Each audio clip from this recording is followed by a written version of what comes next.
Hello. That was the most subdued hello I think I've ever done on a live stream before. Hello guys. I hope you guys are doing well. Welcome back. It's been a minute since my last live stream. Somewhere at the beginning of June, if I'm not mistaken, because like June.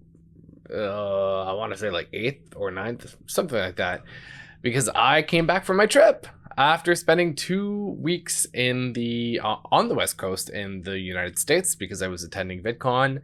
I'm finally back. I took a few days because I was literally getting back to work the following day that I came back.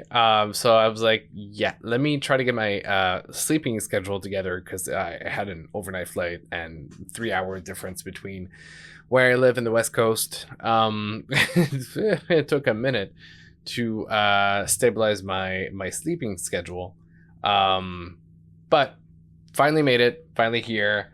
A lot of music has dropped while I was gone and since I've come back, so we're gonna cover a lot of that today. Although I will be streaming again on Friday. It is technically in the States the 4th of July, so Independence Day, but I in Canada technically had a day off yesterday for Canada Day on July 1st. I decided to switch it up and put it on Friday because my work allowed me to do so. And yeah, for those of you who don't know, I'm a marketing consultant. Most of my clients are American, and for me it was just easier to get the Friday off instead of yesterday. So, and it extends my weekend too, so I can't complain. So yeah, that I'll be back on Friday to stream whatever projects I didn't get to today, and probably it's going to be a long stream. I really want to get through a lot of projects on Friday, but today we got quite a few things that we're covering together. However, before I get into that, I was like, might as well talk about the last 2 weeks because it's been quite the adventure. So, as most of you know, and especially those who are subscribed to my YouTube channel, you might have gotten the notifications as I was posting little vlog videos of my trip that I did for 2 weeks. Hopefully those kept you entertained while I was not live streaming, but I went, essentially the purpose of my trip was to go to VidCon. That was held in Anaheim, California, on like June 18th, 19th, and 20th, if I'm not mistaken. And no, 19th, 20th, and 21st. Anyway, something like that.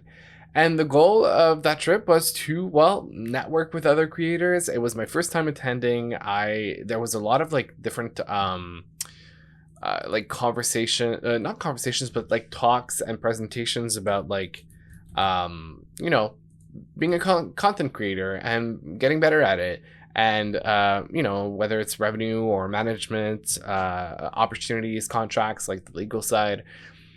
I basically attended a bunch of like different talks, panels, presentations, events for those 3 days.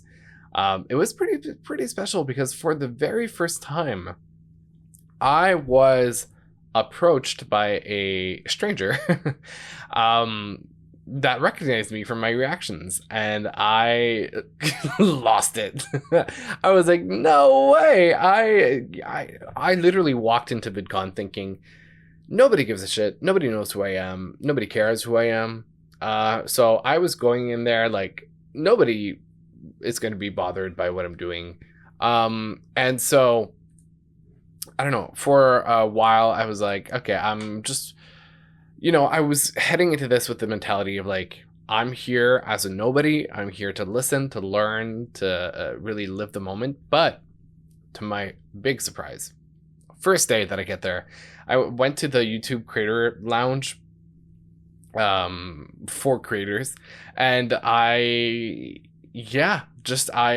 was shocked to see that somebody came up to me from the YouTube team at that, saying, yeah, I recognize you from your content. And I was watching, I think it was the Lady Gaga reaction, and then we got to talking a little bit, but I I think I got so nervous and I was such a wreck that I'm the one who asked for a picture with the person that recognized me. The guy, his name is Owens. He was so sweet.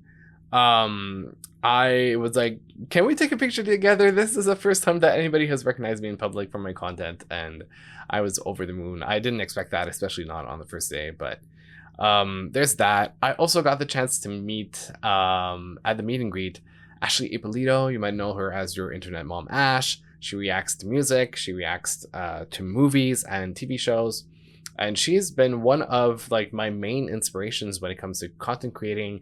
I've been watching her for like, would it be crazy to say 10 years or something like that?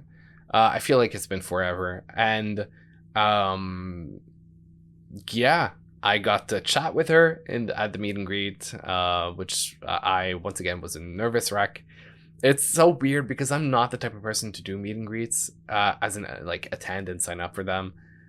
Like I guess I worked in a record label, so I know what it is on the other side of that conversation, like working with artists that have fans, and I'm like, I'm not one of those types of people, you know? But for some reason, I was like, I don't know how to act. I think I got nervous over the fact that I just did not know what to do and how to act. That was my main thing. So I was really confused. I was like, yeah, I don't know how to do this. But we eventually started chatting about a couple of different topics, and it was great. It was great to meet Ash. And yeah, just overall a wonderful convention that I attended.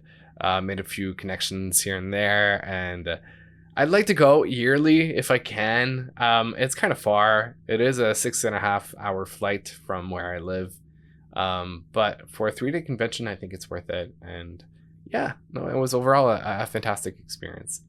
So that's pretty much it. Otherwise, if you want to see parts of my 2 weeks of traveling that I just did back in June, all the vlog videos are available on my YouTube channel. You can have a look at that. It was pretty fun to put them together, although I got sick in the middle of it, which was not as fun, but it happens.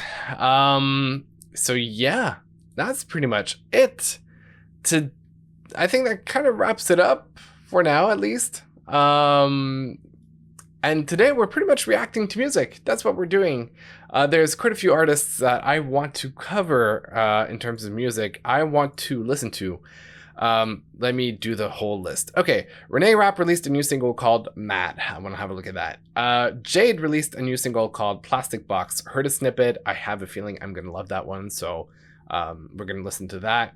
Mabel released Love Me Gentle, and she had released a single January 19th, which I absolutely adored and have listened to multiple times, so I'm very excited to hear more of that upcoming project, her mixtape that's coming out later this year.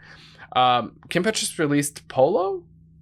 There wasn't much promotion that I saw about it, but I saw that there was a release, so we're gonna listen to that together. Wet Hot American Dream by Ava Max. So we're gonna listen to that. That's coming up. That's gonna be part of our upcoming album called Don't Click Play or Don't Press Play, something like that. Alex Warren, who I've never listened to before, released a single with Rosé, which I love, On My Mind. So we're gonna listen to that as well. I've been keeping up with Meg Donnelly for some reason. I'm very curious where this is going. So she released a brand new EP called Dying Art. We're gonna have to listen to the new tracks that I haven't listened to yet on that EP. And then we're going to listen to KATSEYE new EP. There was Gnarly, had quite the reaction to Gnarly. I know a lot of people recommended, and I'll talk about it then, but a lot of people recommended the live version of it. I just will tag it with like music video reactions, which I should be covering sometime soon. So we're gonna listen to their brand new EP, including the single Gabriella. And we're going to finish off with LORDE's album Virgin that was just released last Friday. I know that Lizzo released a mixtape. We're going to listen to that on this upcoming Friday. There's also Lauren Spencer Smith, who released her album. I'll be listening to that this upcoming Friday as well. Friday's stream is going to be quite longer. I really want to take the time to catch up on many projects I haven't had the chance to cover. And today, I don't know how long the stream is going to be, but I wanted to make sure that we don't it's not too long of a stream just to get back into it. And also I got like other things that I want to work on as part of content creation. So anyway, that's pretty much it. So I say that we get into it. Let me put my headphones on. There you go. I'll try to pass the wire behind, even though that looks strange. Okay, let me pull up the music. Now, I might do like a single or two on YouTube and then I'll have to stop the stream. But as usual, especially when we get to the albums, unfortunately, copyright issues. So if you're currently on YouTube, I suggest highly that you move to Twitch to be able to watch the whole stream. Otherwise, it's going to be available on demand after. So if it's your first time on this channel, subscribe, and you'll be able to catch up on the on-demand videos after when I upload them. Cool. Let's I'm just gonna fix my sound. Let's listen to Mad by Reneé Rapp. So her other single that came out before Leave Me Alone, really loved it. I've listened to it a lot, especially while I was traveling. Great project or single off of an upcoming project called Bite Me. So yeah, so far, like, I like the sound. I like the way she's been, you know, even marketing the whole thing, and she's giving a lot of attitude and like overconfident, like she's oozing confidence in interviews, which I love. It kind of builds to like this character a little bit. So anyway, I've been enjoying that quite a bit. Yeah, all this to say that if you want to see my reaction to Leave Me Alone, it's available on my channel. Otherwise, we're gonna listen to Mad. Take 5, we've been at it all night. Not sorry in the world I ain't already said. Christ, getting hard to be nice. Not a single little curse on your head don't want me dead. Okay, I get it, you wanna be mad. Okay.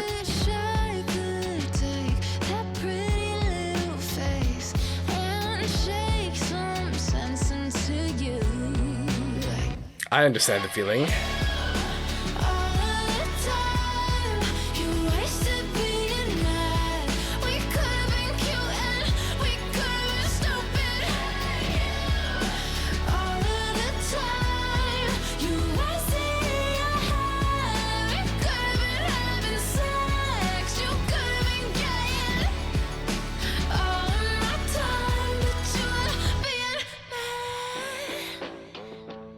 Interesting. Okay. Okay, you can patch your lips, my phone, cigarette, face on Marlboro bed.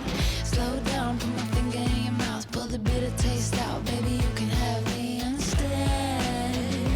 Okay, I get it, you wanna be mad. I like the distortion of the guitar. There's something a little grungy about it, which fits the theme of the lyrics.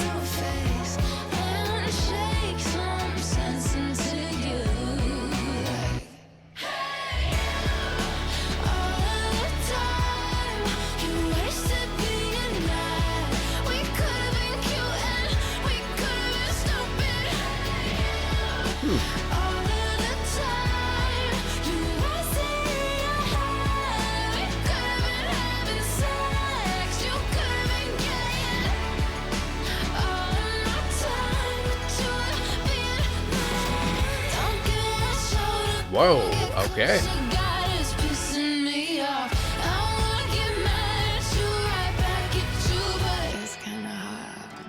Of course she would enjoy it. You wasted being mad. We could have been cute and we could have been stupid. Hey, you, all of the time. You were fucking with my heart. Could have been having sex. You could have been getting all of my time, but you're being mad. Could have been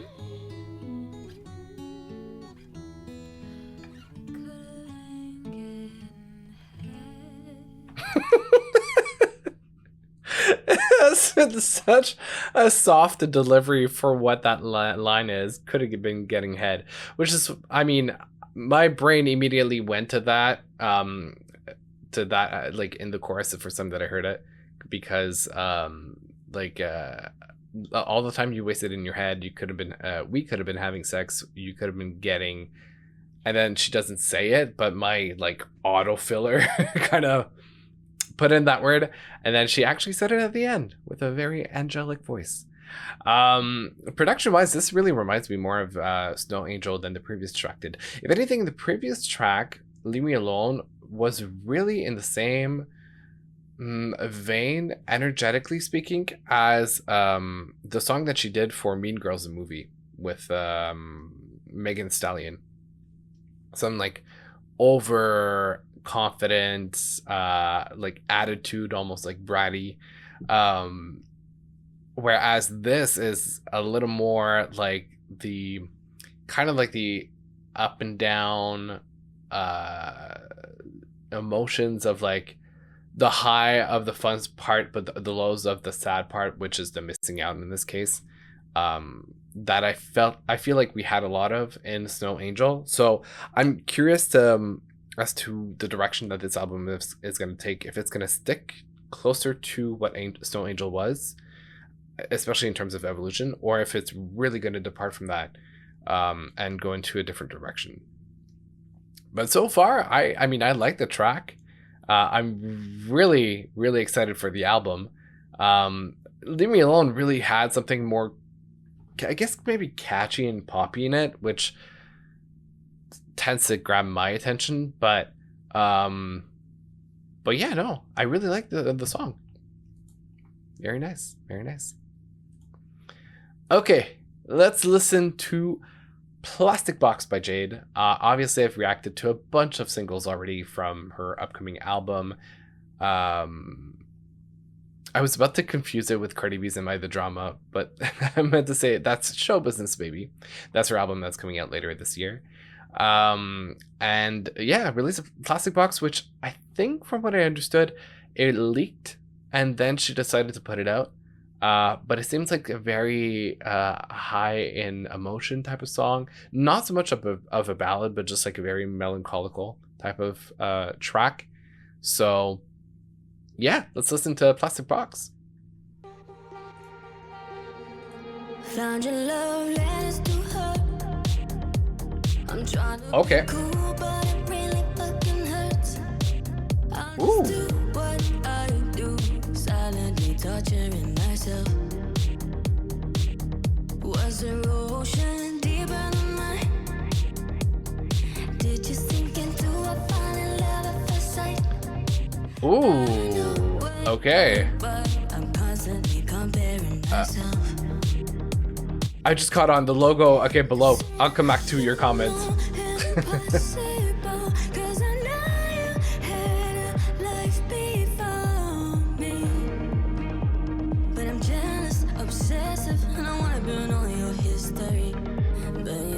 Ooh.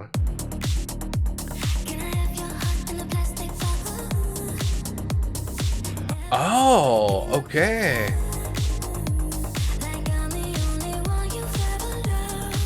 It feels a little Robin inspired as a track.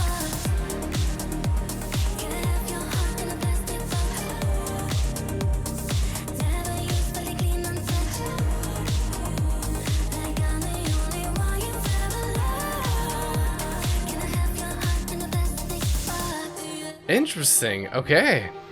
Are you sure you feel the same way? 'Cause it took me months and only took her a day. Oh, ouch. Okay. I read it in your handwriting. It's irrational and impossible, 'cause I know you had a life before me. But I'm jealous of your exes, and I wanna burn all your history. Can I have your heart in a plastic box? Never used for the clean and Okay.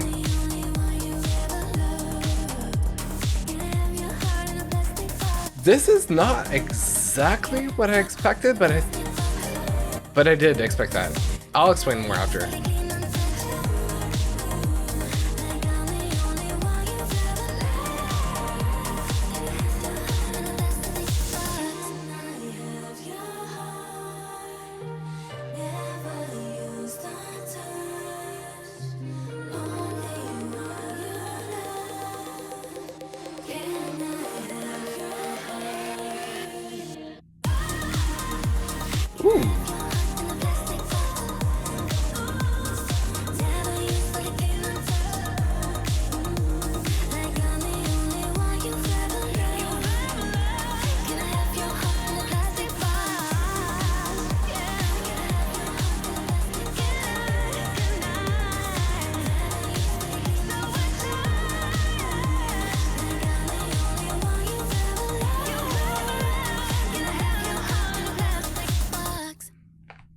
Okay. Whoa, hold on a minute. Okay.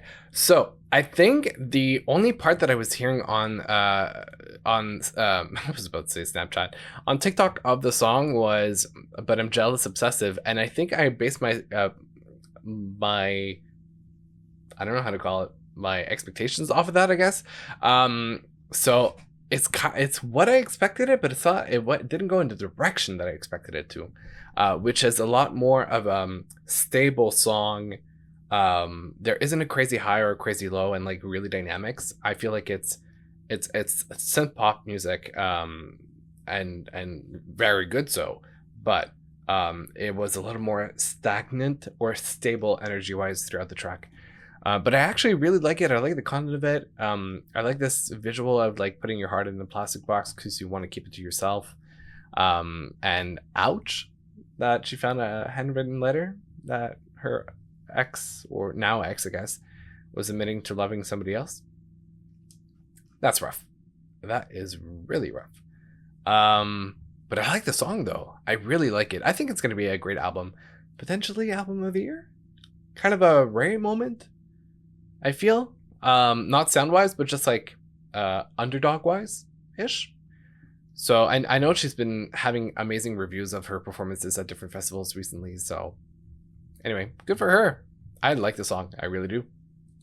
I'm seeing the comments in the chat. Okay, so it's not exactly, I think what you're referring to for those who are on TikTok, you're seeing right below here my branding, which is sort of based off Atari, but like more of like overall 80s kind of like color palette and design.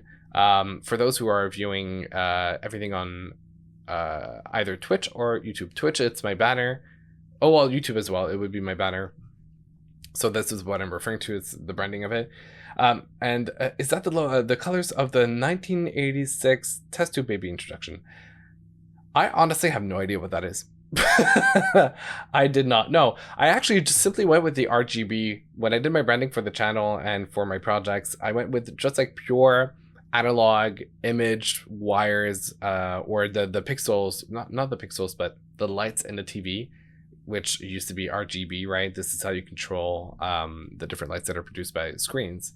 And so that was the idea behind it. Something kind of nostalgic, something kind of from the beginning, well, not the beginning of technology, but like some retro aspect to it. So I mean, the references that you guys are bringing up, they make a lot of sense. There's probably a bunch of overlap, but I didn't go that far into my research. But I appreciate it. That's nice of you to mention it. All right, let's move on. Love Me Gentle by Mabel. So I've reacted to January 19th, which was a great song, and I still go back to listen to it once in a while. But yeah, it's off of an upcoming album called I think it's Mabel, or it's not an album but mixtape. It's gonna be called Mabel, and this is the second single, so let's listen to Love Me Gentle.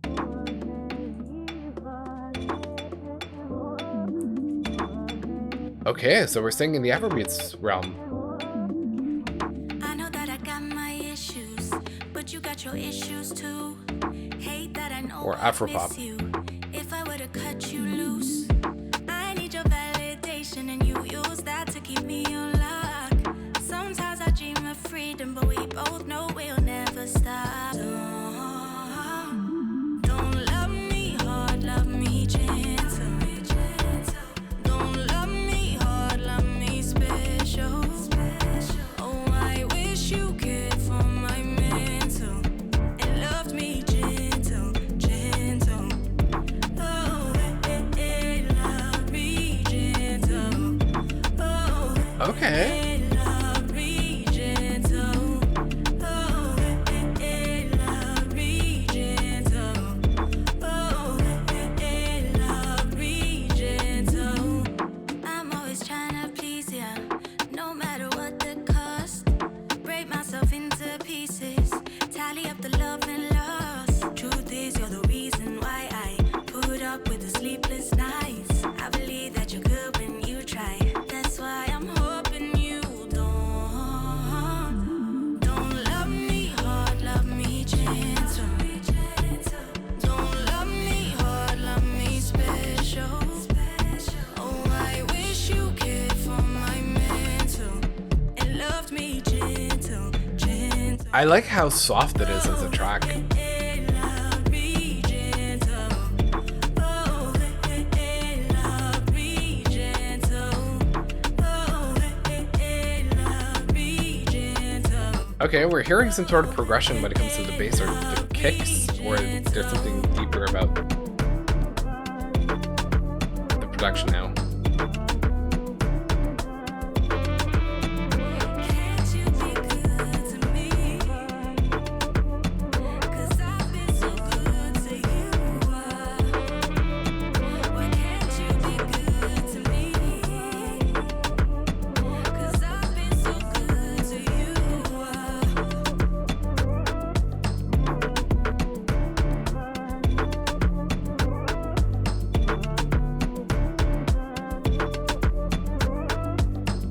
When the Whoa, okay. I don't know what's going on with YouTube. It's like skipping to other songs just really quickly. I actually like it not as much as the first one. I'm not gonna lie, but now we're getting a sense of the direction that the project is gonna take the mixtape, and I like how calm it is. How it's funny because we just covered Jade's song, and I was like, it's I don't want to say stagnant per se, but it's stable in terms of energy. So is this track. There's not a lot of movement or like progression production wise, or increase of energy or decrease, and then like high notes or like build ups or things like that. So I think this one might be a little more like it'll pass under the radar a bit more, especially as opposed to the first single that came out. But I think it's going to be a great project, and I can't wait to explore it together. Yeah, I like the song. I'm going to go back to it. But the other one really had a special place in my heart. I really loved. It was a total surprise when it came to the sound choice, and I'm looking forward to seeing other January 19th on the album, or a mixtape that's coming up. All right. Let me check something really, really quickly.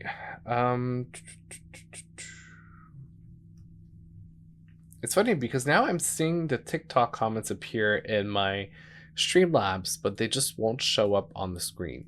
So I don't know what this is about, but eventually one day they'll show up. Meh.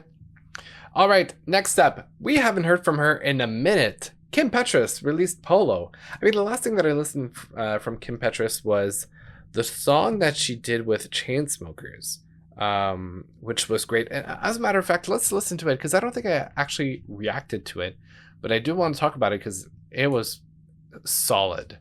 It's called Don't Lie. Let me play a snippet of it.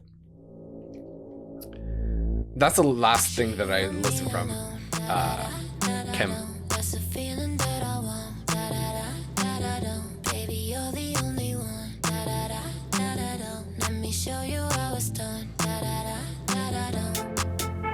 Done, done, done. Da da da da da da. Done,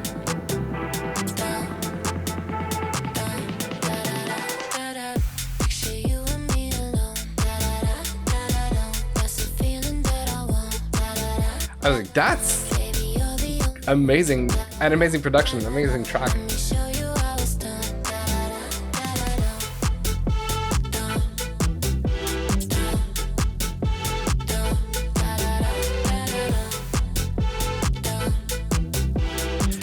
Anyway, I'll stop it right here. But essentially that would be the track that, the last track that I heard from Kim. So I don't know what direction we're going sound-wise next.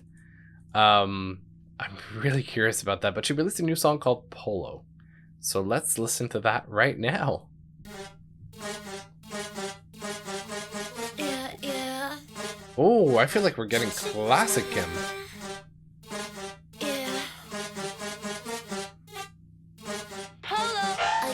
Pick the right one tonight.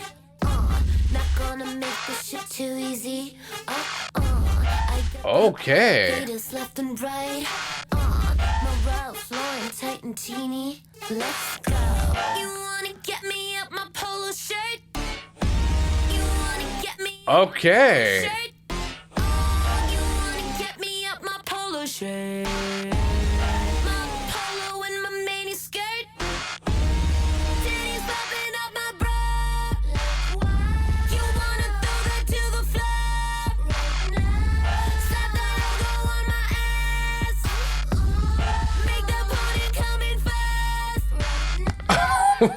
Wow, okay.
Whoa.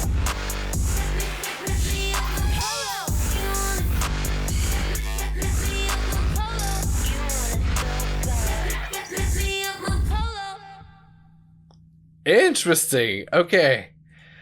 For those who don't know, well, clearly if you're on YouTube, you're not gonna see what I'm saying now because it's too late, but the stream is temporarily being blocked because of copyright issues. I had a feeling that would happen. But okay, that is not what I expected. I don't know what I was expecting, to be honest. But you know what? It's kind of following a certain trend that I'm seeing. Like, Charlie really put like electronic music back on the map, mainstream. And so we're seeing it with like Gnarly from KATSEYE, and now we're seeing it with like Polo from Kim Petras. Obviously there's some OGs in there that I like, Sophie and other artists that AG Cook and, you know, the likes that are really responsible for the sound, I think, or keeping the sound alive, even though it was more considered underground for a long time. But yeah, I feel like we're gonna get more and more of that sound throughout the next couple of months. Like, Charlie really made it mainstream, and I obviously it like sparks trends and people adopting certain projects, or sounds. So yeah, that was something. I'm not sure I'm gonna go back to it, but also I have no idea whether it's part of an upcoming project. Like I said, there wasn't much marketing around it, and I didn't even know that she was releasing a track. So I don't know if it's like part of a bigger thing, or if it's just like a one-off to drop for the sake of just dropping music. I mean, I don't mind it as a track, maybe I would go back to listen to it once or twice. It's not my favorite sound, but some of those lines had me really laughing quite a bit. Anyway, yeah, okay, for those on YouTube, the stream is now unblocked. So I'm gonna end the stream. I don't have a choice because now all the music is gonna get locked or cause the stream to go down. So if you're currently on YouTube, I highly recommend that you move over to Twitch.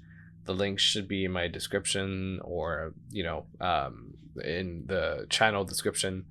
Yeah, come over to Twitch because y'all are gonna miss out on the party. So I'm gonna end the stream right now. See ya. Yeah, unfortunately, that's the reality of streaming music on Twitch. Okay, so next, what do we have? We have Wet Hot American Dream, yes, by Ava Max. So, upcoming album that was teased through or during Coachella. Don't Click Play, I think it is, which is kind of a bait, as in like Don't Click Play on her album. I'll be fair, I don't know how I feel about it. Like, the album better have a strong concept about that.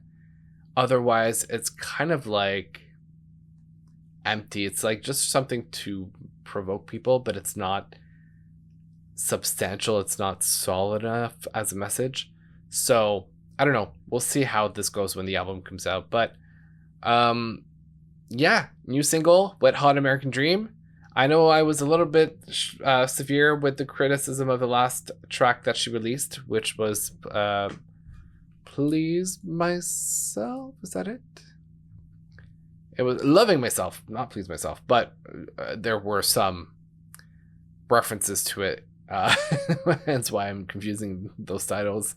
But yeah, let's listen to the brand new track, Wet Hot American Dream. Not the eagle. Ooh. Very throwback 80s. Feels like the summer, 100 degrees. I need a drink, someone pour me up a sex on the beach. You're on vacation from out of town.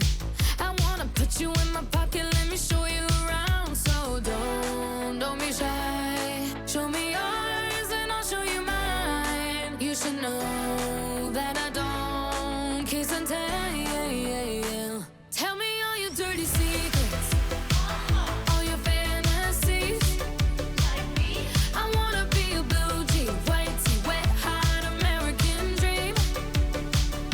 I'm not like other cowgirls unless you want me to be. I wanna be a blue jean, white tee, wet hot American dream. Wet hot American, wet hot American, wet hot American dream. Friday night, pick a truck, baby, let's drive nice and slow. Take control. This ain't my first time riding up the rodeo. Don't be shy. Show me yours and I'll show you mine. You should know that I don't kiss and tell. Tell me all your dirty secrets, all your fantasies. I wanna be a blue jean, white tee, wet hot American dream. I'm not like other cowgirls unless you want me to be. I wanna be a blue jean, white tee, wet hot American dream. Wet hot American, wet hot American, wet hot American dream.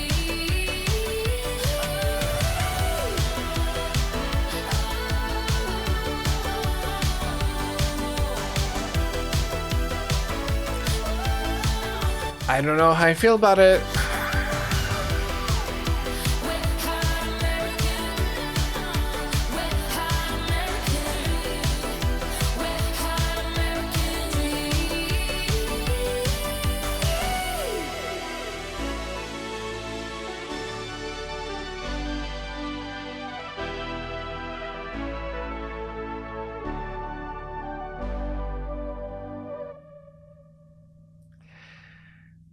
See, I really had hopes that this one might actually turn out to be something because my expectations were a little lower. But I'm having the same issues with lyrics that I've had in the previous singles, even in the last album. There's something that's so surface level about them that I can't A, connect with them, and B, doesn't tell me a story about Ava Max. It doesn't tell her perspective of things. It doesn't drive an emotion that I want to feel with her or for her. There's something, I mean, for lack of better words, a little tacky about it.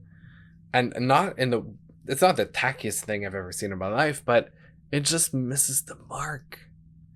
And you know, the more that I think about it, there's Bonnie McKee, I think her name is, which is who's a songwriter for who's written like a lot of Teenage Dream by Katy Perry, a couple songs for Britney. I feel like they should work together. I've seen a lot of songs of like a lot of videos on TikTok from Bonnie showing demos that she's worked on, tracks that she's written, and I was thinking while listening to the track, like, I want Ava Max to work with different writers to really explore and test out and kind of like, I don't know who wrote it. Let me see. American Dream.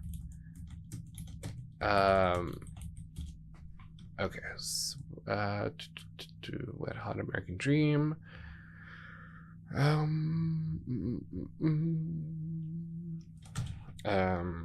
Let's go on genius.com.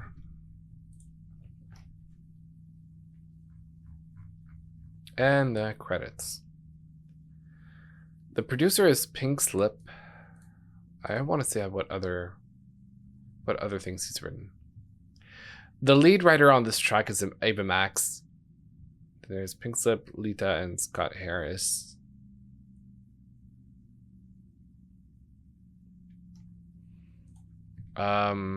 Pink Slip worked on Gnarly by KATSEYE. Whoa, okay.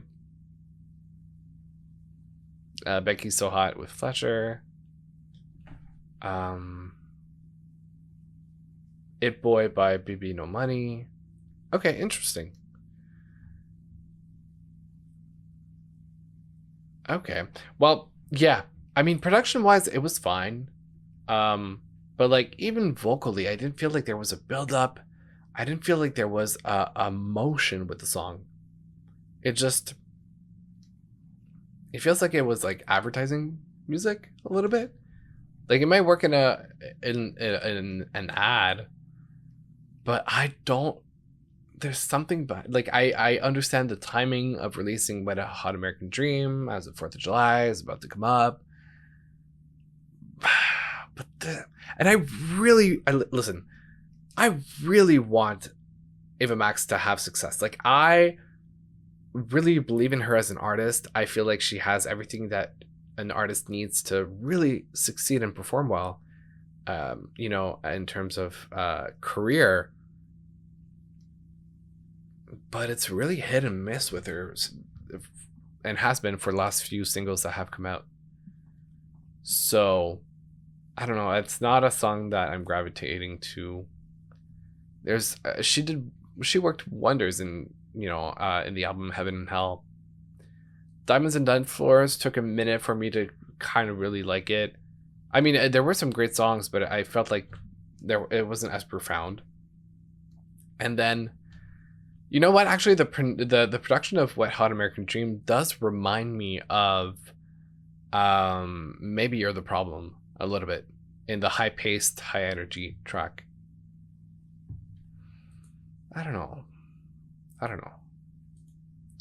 Okay. Anyway, I think that's it for today for for Ava Max. Still looking forward to the album. I'm sure there might be a couple tracks that I'm gonna like a lot, but I don't know. Marketing wise, the strategy of choosing the songs, even the branding of the singles in the album so far, I'm just like, I feel like I don't know. Something's missing the mark. Let's move on to Rose and Alex Warren. They're releasing they have released a song called On My Mind. I've never listened to Alex Warren before, but I've obviously listened to Rose. So this will be my first time listening to On My Mind and Alex Warren all together. Let's listen to the track. Hidden underneath the floor. Ooh, okay. I don't know why that's not what I expected as a voice. Somebody I adore. I could smile, I could lie. Say I never think about you at all, most of the time. Oh, but I can already tell the fit for the voices. It's gonna be great. The way the clouds are painted, a perfect shade of yellow all across the sky. Or maybe it's the way the times are changing, and I'm stuck in the middle, frozen in a fire. But baby, you're on my mind.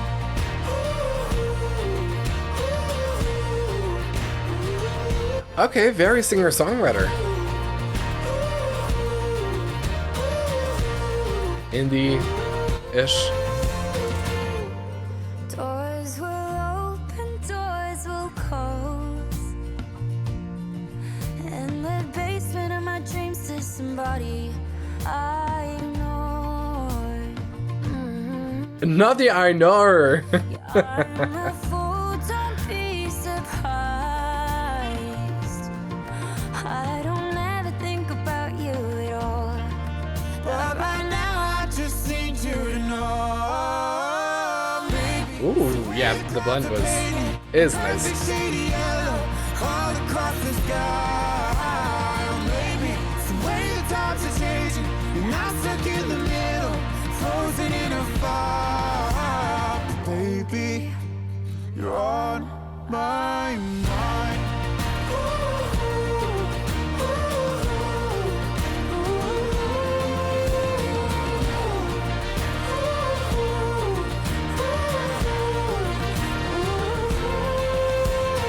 You showed up, crystalline casually. Our love was what it had to be. You showed up like you're still attached to me. Our love was what it had to be. Maybe it's the way the clouds are painted, a perfect shade of yellow. All across the sky. Maybe it's the way the times are changing, and I'm stuck in the middle, frozen in a fire. But baby, you're on my mind.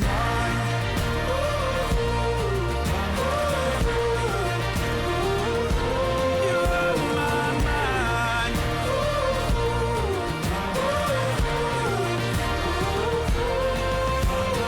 Baby, you're on my mind. Okay. You know what? Not exactly up my alley in terms of sound. I'll admit that. It's a little more indie sounding than I typically would go for. But I do like the blend of the tones of voices. And I know I've said that before while listening to the track. Honestly, I see like there's space in the market for it. I feel like it's a sound that's really in demand right now. We're getting a lot of like male performers that are a little more soulful in their performances and their tone of voice as well. If you were to ask me to differentiate this voice from other male artists, I would have a hard time because I feel like there's a lot of similar male voices when it comes to this genre of music. I mean, I kind of like it. Like I said, it's not exactly up my alley, but I really like what Rose brought to it, which is for her really out of her, well, I wouldn't say out of her comfort zone, but definitely out of her more traditional sound.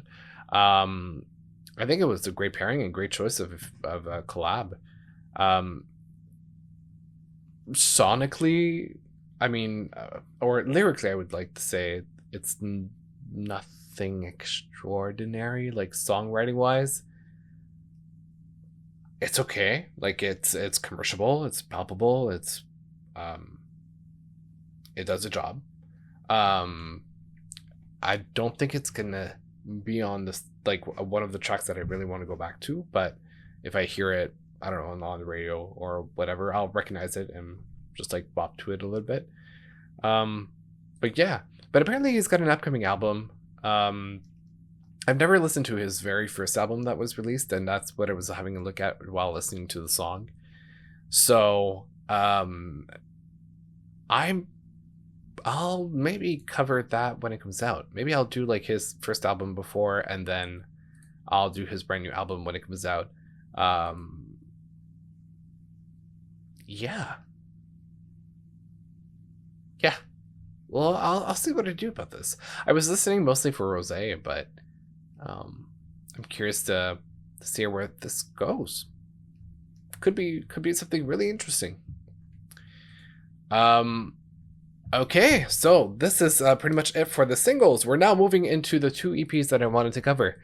So we have Meg Donnelly. Now, I've reacted to In My Bag. I reacted to Picky, if I'm not mistaken. Close to Me as part of the album, the EP Close to Me that came out a while ago. So I reacted to the EP as well, or the first one. Kind of like following the story arc and seeing the development. And, you know, even though it's like very commercial pop music, I really enjoyed what was put out, and it was like earworms and really catchy, and I've gone back to listen to those songs multiple times over. So now we're going to listen to Dying Art, an EP that has already 3 songs that we've heard before, In My Bag, Picking, Close to Me, but the rest of it is brand new. So we've got Dancing Around, Talking Private, Strangers, Dying Art as an interlude, Dying Art the track, and Own It as a bonus track. So let's start off from Dancing Around. Ooh.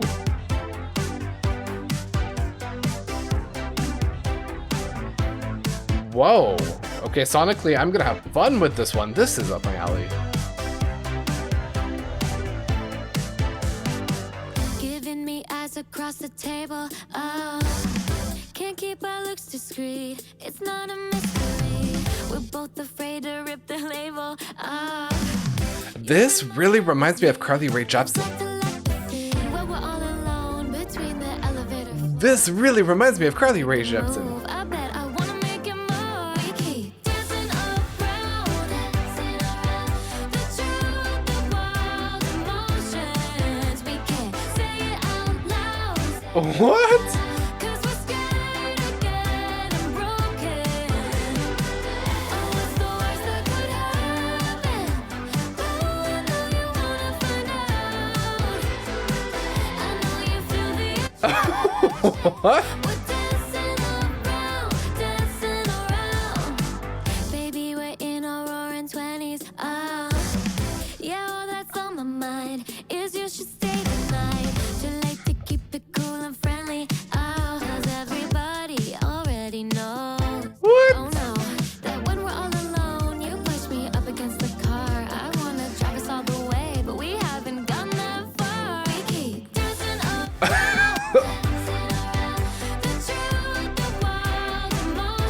I'm gonna get a whiplash from her because every time my bar is like low, I'm like, what the hell?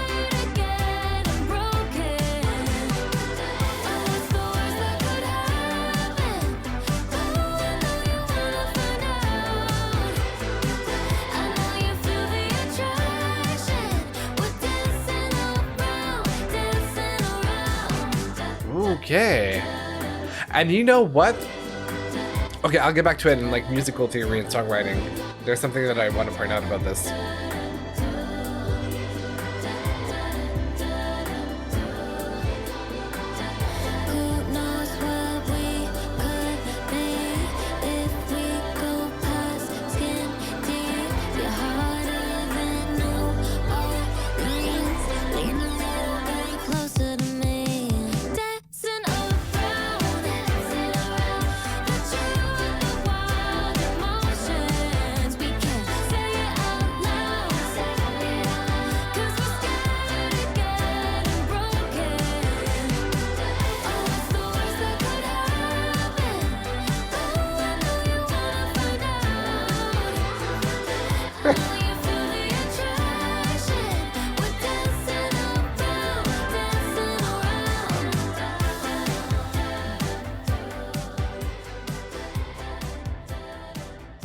And a fade out.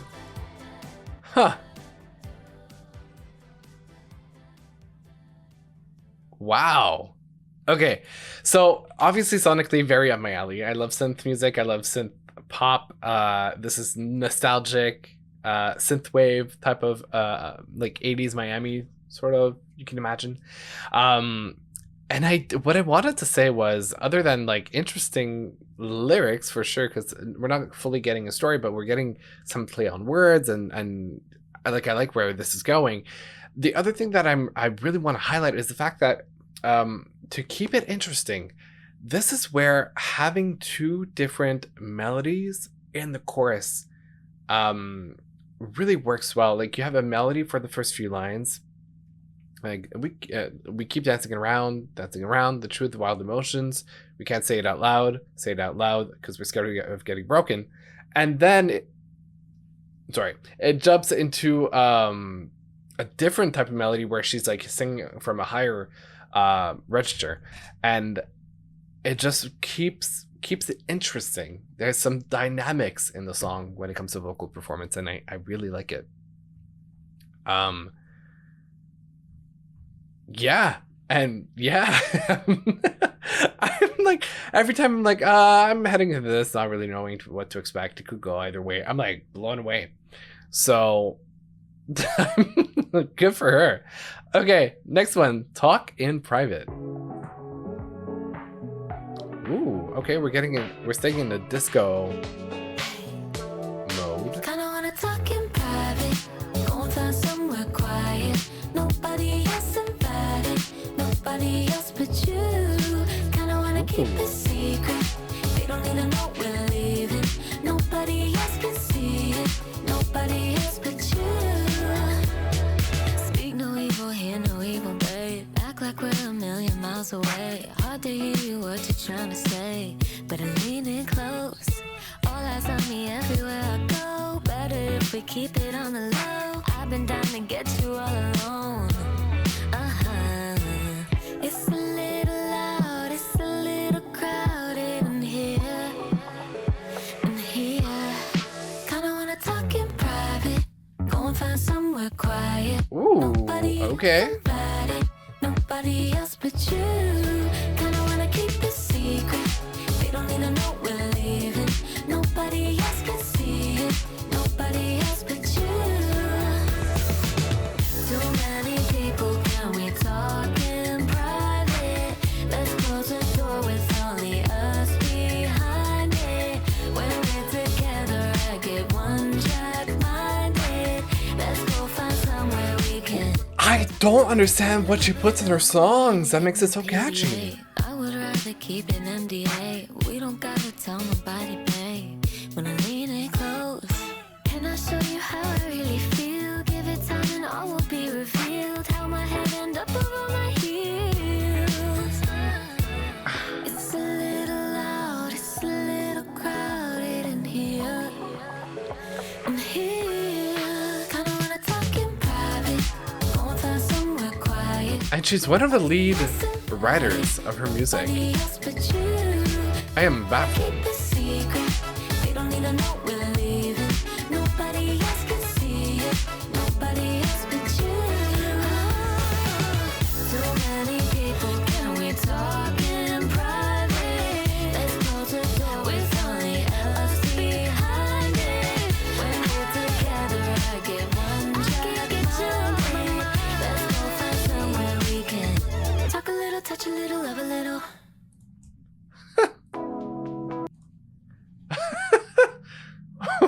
What? I mean, it's literally just an amount of, like a question of, or a matter of time before something blows up musically.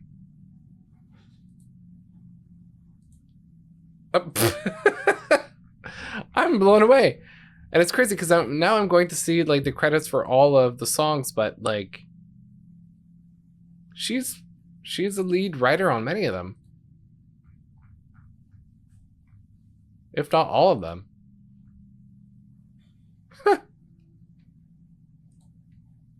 Wow. Hold on, I'm just finishing up. Obviously worked with like different producers, because we have different sounds if we were to listen to the other 3 tracks from before that I've already listened to in another video. But yeah, what the hell? Okay, Strangers, next track on the EP. Let's listen to that one.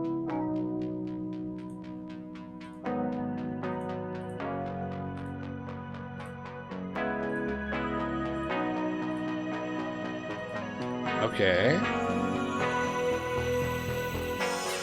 I thought I saw you on the highway. Or was it just the car you used to drive in? It got me thinking, what would I say? 'Cause all we said in a year is happy birthday. I take the long way home so I don't pass your door. Can't go there anymore. Isn't it crazy? We went from strangers to lovers and back again. We went from stars in the sky to the emptiness. How could something so close end up in shadows? Wish I could have known that we go from strangers to lovers and back again.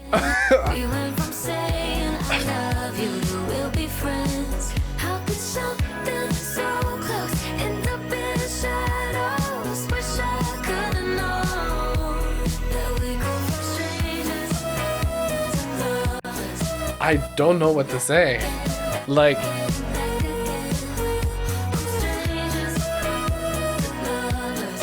she's mastered writing pop music. This is what pop music is about.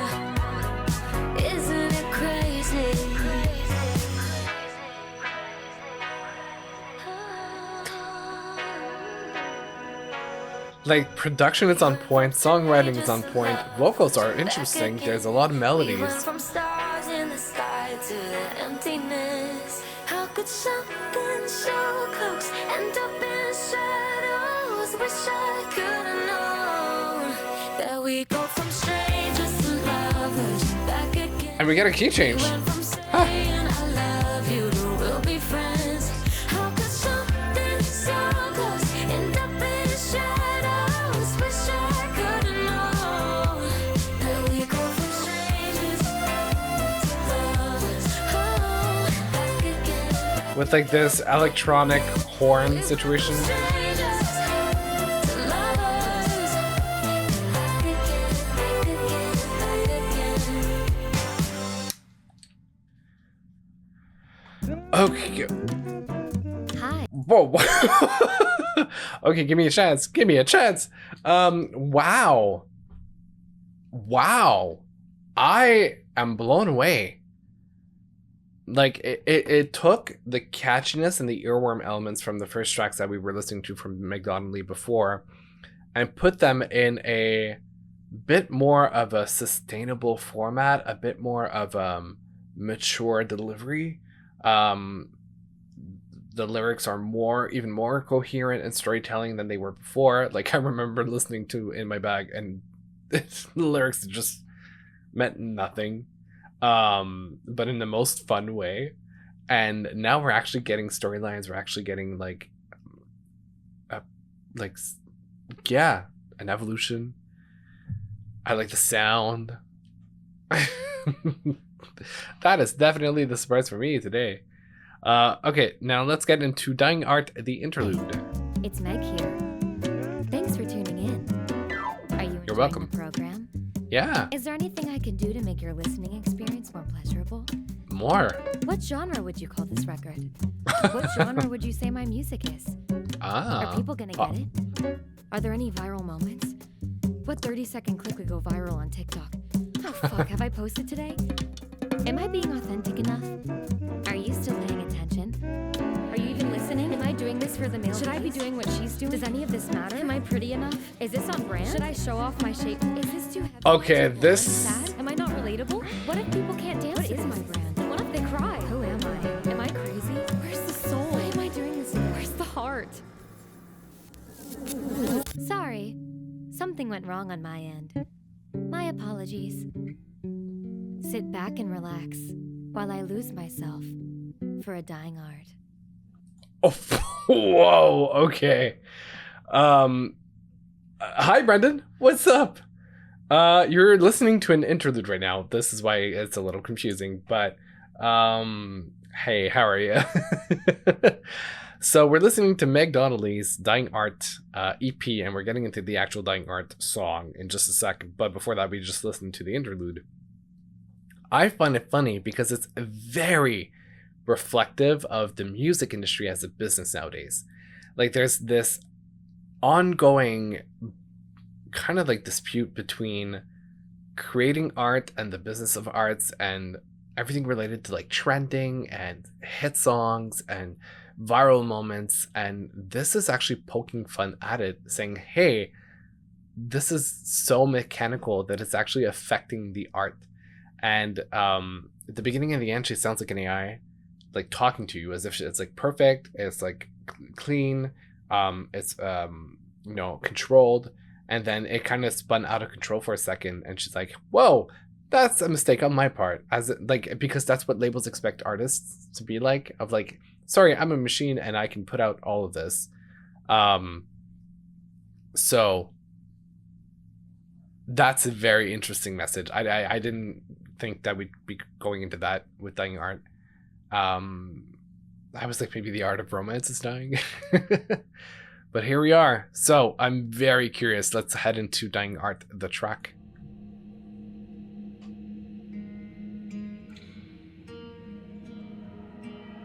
Oh, are we getting ballad?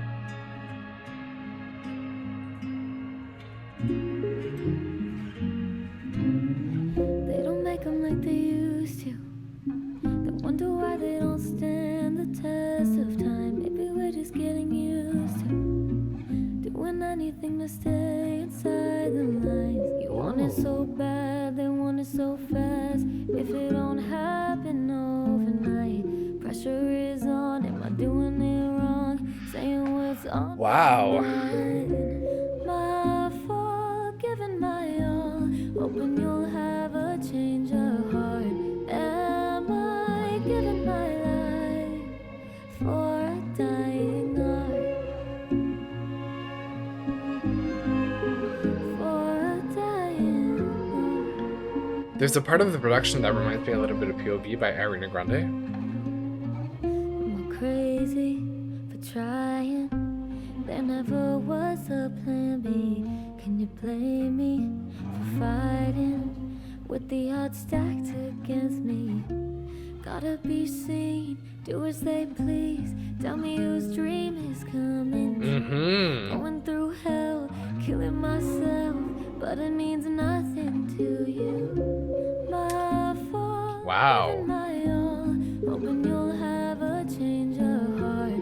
Am I giving my life for a dying art? For a dying art. I mean, honestly, I feel like it's a collective feeling that a lot of artists have about the music industry nowadays. Got everything to lose. Does that mean nothing to you? No matter what I do, I'm just a number to you. Got everything to lose. That's gotta count for something. Gave everything Okay, belting. to you. Does that mean nothing? Yeah. My fault, giving my all, hoping you'll have a change of heart. Am I giving my life for a dying art? One shot, blinking it's gone, losing myself to play the part. Am I giving my life for a dying art? Interesting. I didn't expect we'd get this type of depth in the project.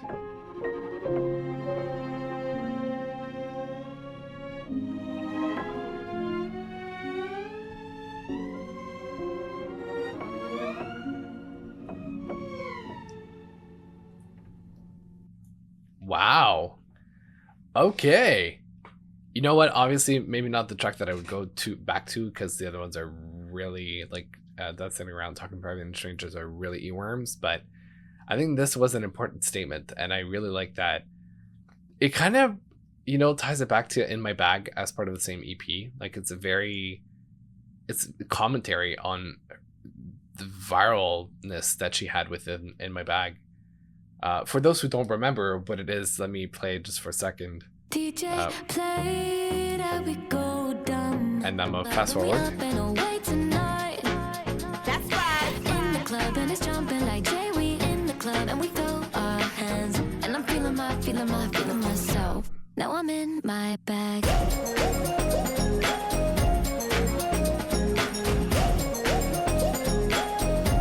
Now I'm in my bag. So that went viral, and a lot of people just liked the song for the sound of it. The production was such an earworm.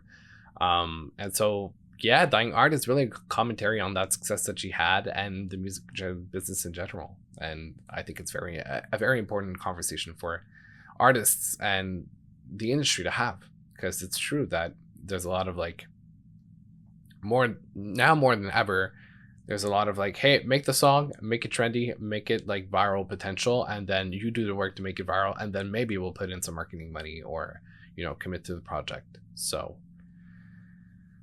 yeah.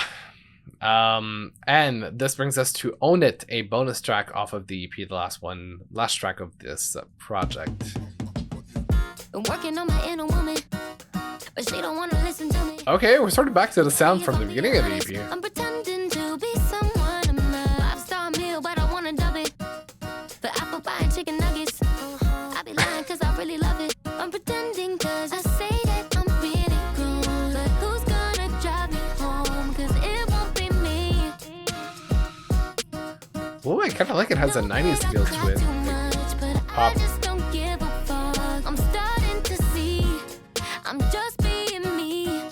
I'm starting to see. I'm a boss bitch, yeah, I'm a boss bitch. I just don't know where I'm going. I'm a lost bitch, yeah, I'm a lost bitch. But I think I'm gonna own it. I'm a boss bitch, yeah, I'm a boss bitch. I just don't know where I'm going. I'm a lost bitch, Okay. yeah, I'm a lost bitch. But I think I'm gonna own it. Anxiety been on 100. But I be acting like it's nothing. And maybe if I'm being honest, I'm pretending cause I say that I'm really grown. But who's gonna drive me home? Cause it won't be me. I know that I cry too much, but I just don't give a fuck. I'm starting to see. I'm just being me. I'm starting to see. I'm a boss bitch, yeah, I'm a boss bitch. I like, I mean, once again, another earworm. But I think I'm And that is funny. I'm a boss bitch. I just don't know where I'm going. I'm a lost bitch, yeah, I'm a lost bitch. But I think I'm gonna own it. Own it. Own it. Own it.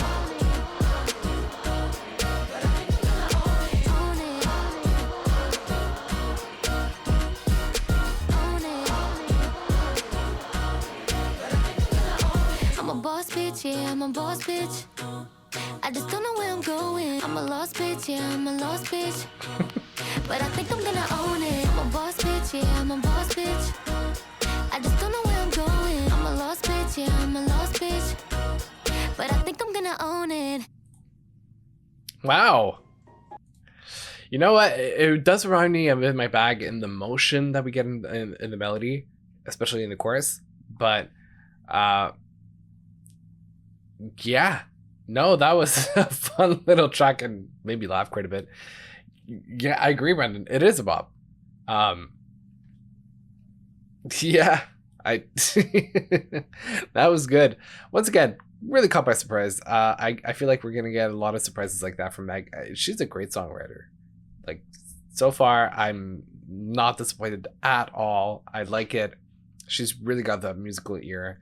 And I can't wait to see her evolve and like, you know, go through life. And I think she's, you know, at a fairly young age probably, but she will live life stories and it'll get even more profound over time. And I am set and waiting for more. So yeah, that was the Dying Art EP by Meg Donnelly that just came out. Great little project. Great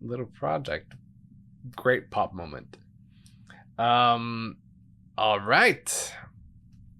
That brings us to KATSEYE new EP. So Gnarly, which I haven't listened all that much to since reacting to it. Not gonna lie, not quite the sound that I would typically go for.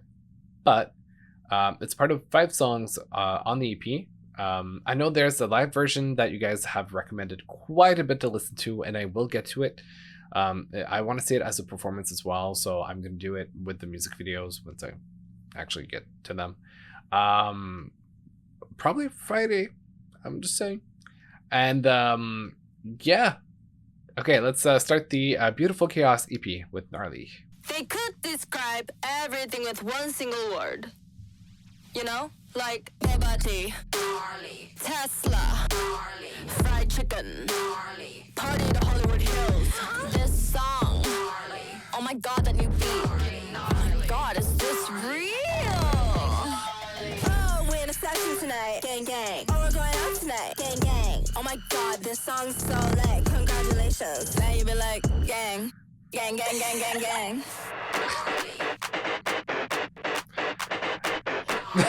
It's such a whiplash of sounds and effects.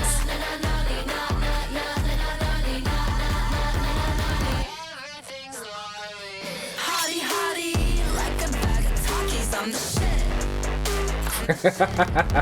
shit. Fried chicken do be gnarly.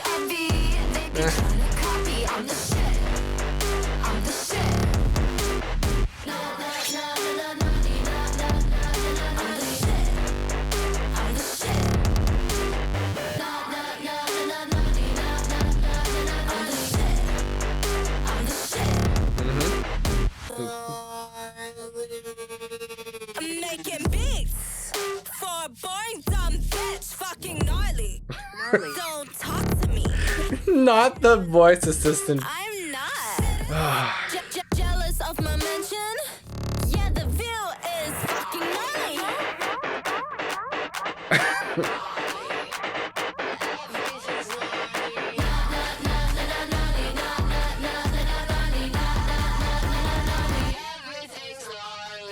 Hottie, hottie, like a bag of Takis, I'm the shit. I'm the shit. Envy, they be trying to copy. I'm the shit. I'm the shit. Na na na na na na na na. I'm the shit. I'm the shit. Na na na na na na na na. I'm the shit. I'm the shit.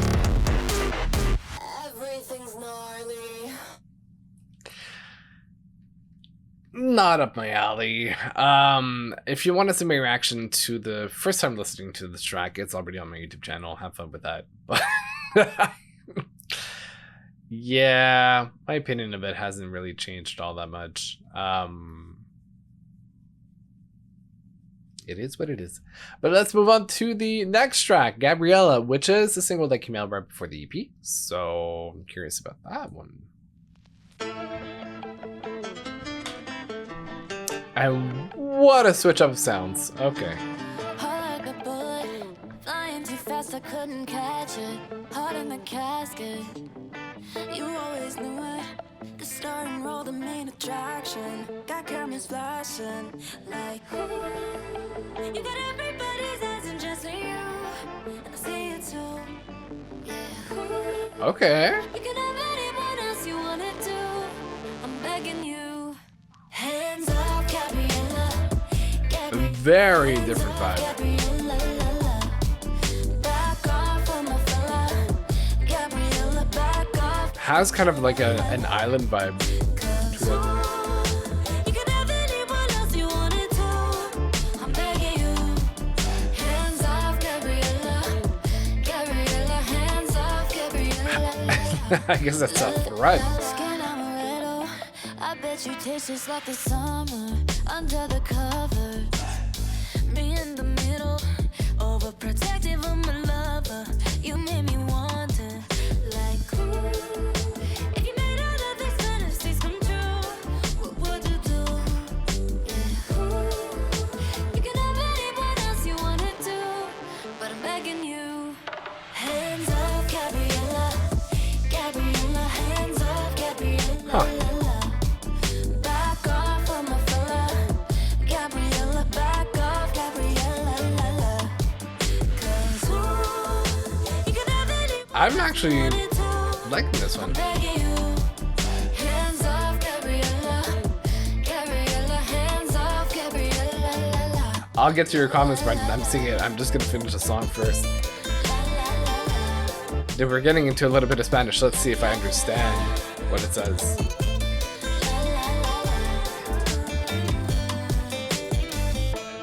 El hielo conmigo, conmigo se va. Sus ojos son míos, solo va a cambiar.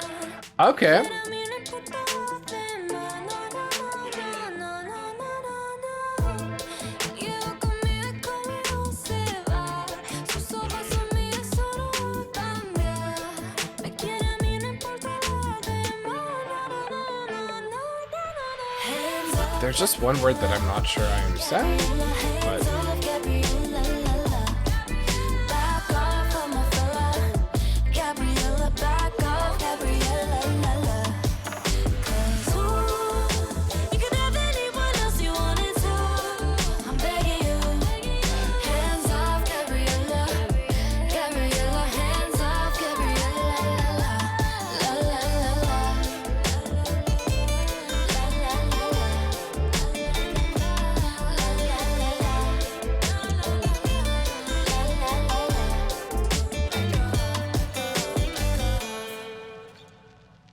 all right.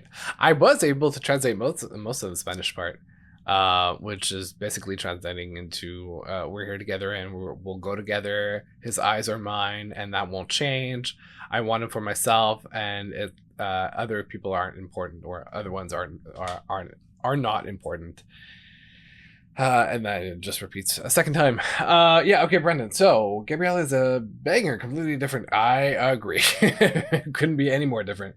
Fun fact, this song was originally for Rita Ora. I feel like I saw something about that. I had forgotten about it, but thank you for reminding me. Honestly, I would have seen Rita Ora perform this, but I much rather prefer Rita to perform like electronic songs and dance songs. So I think that's a little more up her alley. It was supposed to be on her Phoenix album. How old is this? Because Phoenix is an old album. It came out in like 2016? Hold on. Which is, I mean, in a way, Rita, hold on. Like, it shows how some songs are just not in the right timing. They like some songs are just meant to wait a bit. It came out in 2018, the album Phoenix by Rita Ora. That's crazy. So the song has lived for 7 years now, and it's coming out now. But yeah, it kind of goes to show that sometimes it's not the right timing. It's not the right timing. And then yeah, and then we get moments like these. Actually, it was a collab between Rita and Anita. Oh, interesting. Yeah, I guess Anita would have covered the Spanish part. I wonder how KATSEYE got their hands on that. Like, how did that happen? Anyway, hold on a minute. I'm closing a couple of internet pages because it's slowing down my computer. I have a lot open at the same time. Alrighty, let's move on to the next track, which is a Game Boy. Difference that I love the drama. Play pretend, but you know it's common. Yeah, so far Gnarly is the one that stands out and has nothing to do with the rest of the project. You can blame me, but I ain't the problem. You keep on pushing my buttons. You do. With me, you leveled up. Yeah, it's true. Now I'm somebody you don't wanna lose. Okay. You're just a. Oh, I like the sound effect of the coin. I ain't thinking about you, not thinking about you. Love is a game, boy. I should throw it away, boy. I ain't thinking about you. Okay, I like it. You're just a game, boy. I ain't trying to play, boy. I ain't thinking about you, not thinking about you. Love is a game, boy. I should throw it away, boy. I ain't thinking about you. Okay. I've been going out on my own time.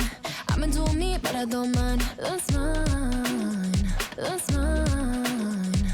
Me and all my friends in the backseat, headed to the club in a taxi. I'm fine. Oh no.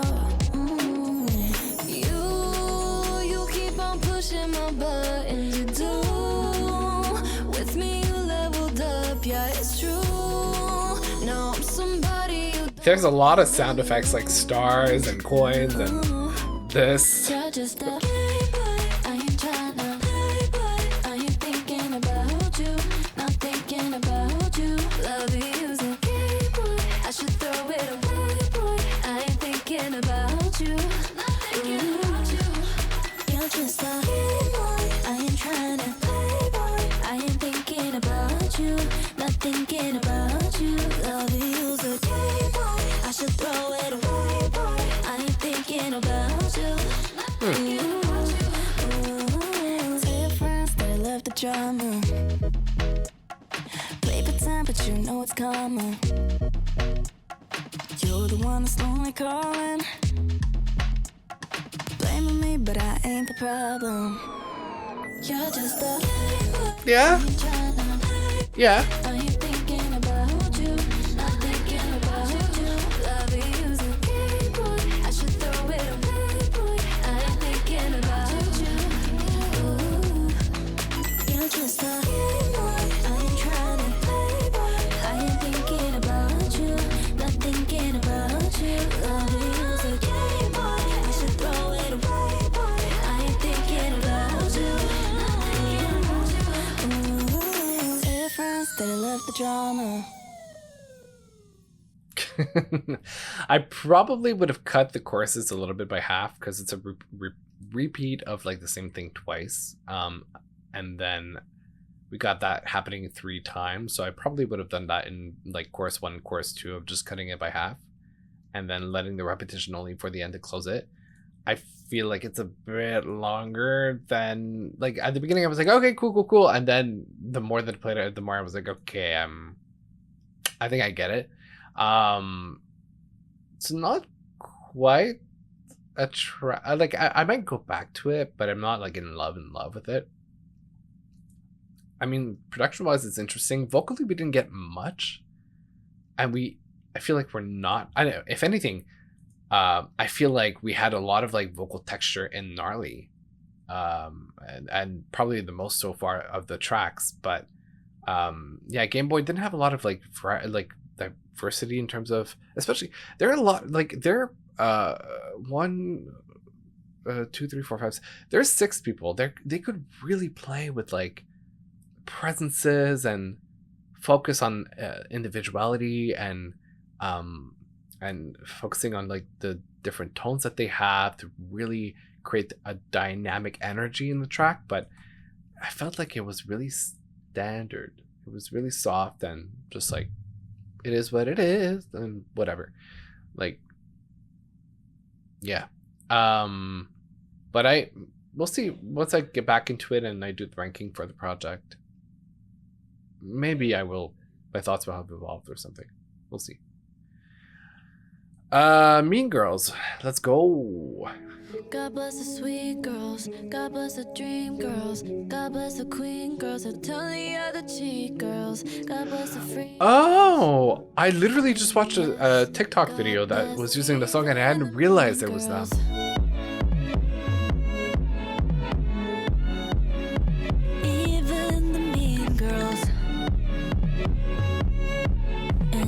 guess I spoiled myself God then. bless even the mean girls. Yes, yes, you might not give me my respect. Yes, you might shoot me right below the neck, but I'll forgive cause insecurity's a mess.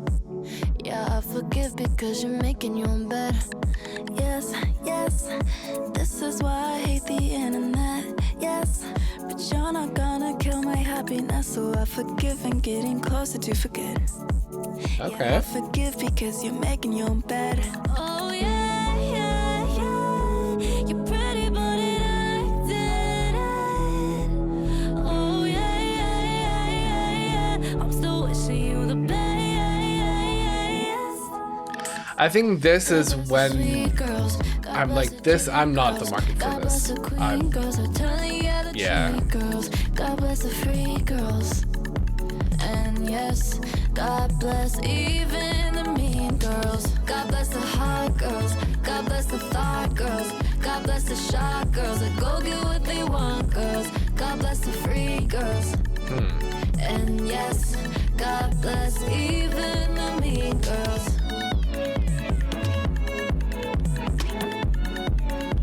Even the mean girls. And yes, God bless even the mean girls. Oh, no, I'm not bringing all this baggage home.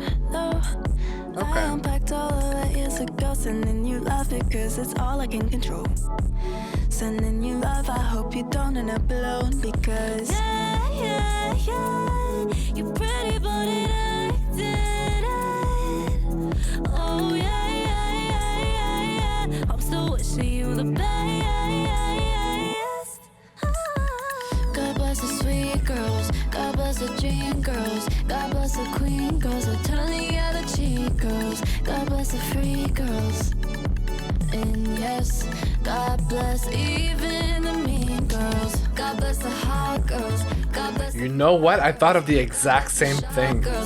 And I didn't say it because I was waiting till the end of the song. But I thought of Fifth Harmony immediately. And then, yeah, whoever sang the pre-chorus sounded like Lauren. The rasp of it. Even the mean girls. And yes, God I guess bless we're connected tonight. even the mean girls.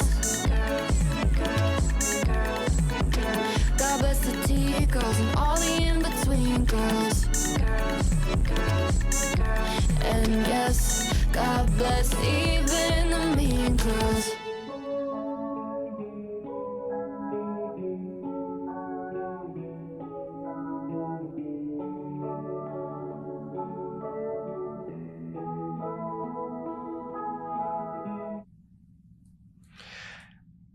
I'm definitely not the market for the song. You know, the message, even the production, I'm not exactly up my alley. I mean, I get it. And obviously they're, dare I say, much younger than I am. So I'm just probably not the one that this message is meant to head to. I don't think you guys can hear it, but it's like the thunder outside is severe. Hopefully I don't my internet, or well, my internet and my electricity doesn't go down, but yeah. Yeah, we do seem to be sharing in brain cell quite a bit. Yeah, not for me, but I get it. Like I yeah. Okay, next. MIA. Okay. Smoking mirrors see me clear when you close your eyes. Yeah, the missing ring around your finger swore you wore last night. Won't see me twice. Lord, I don't be like this. No, you won't put a leash in a bitch. You want more, but you get what I give. Don't Okay. get comfortable, 'cause any minute now I'll dip and dash. Got the car with my girls in the back. Boy, I know that you're feeling attached. Don't get comfortable, 'cause any minute now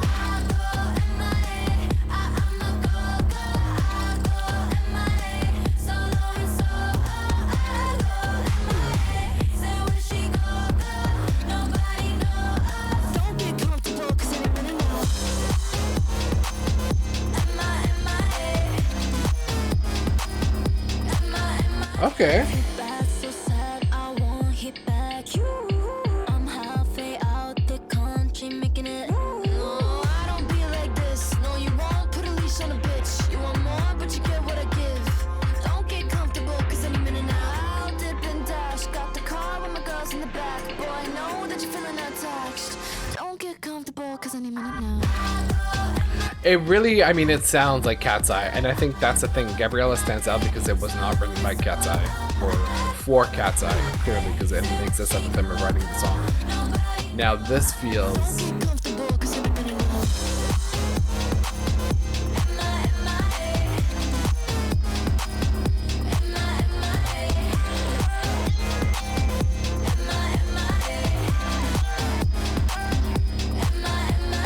I'm sure that they, like, probably like Gnarly, like live it would be amazing because there's like choreography and a whole like staging to it. As a track, I'm like,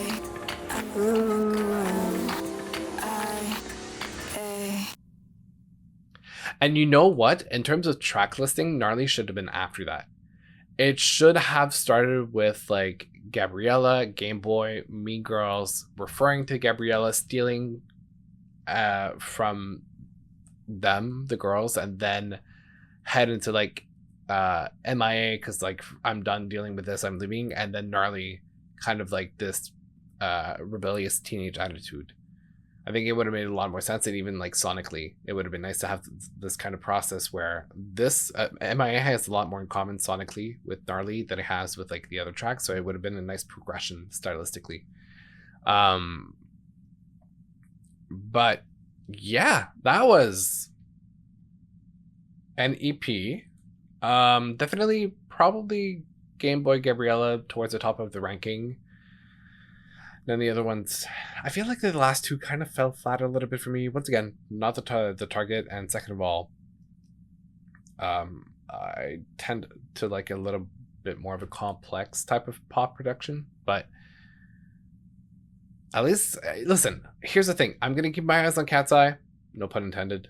And we'll see how they evolve musically. I'm curious. I'm going to keep my eyes on it. We'll be here during the next project.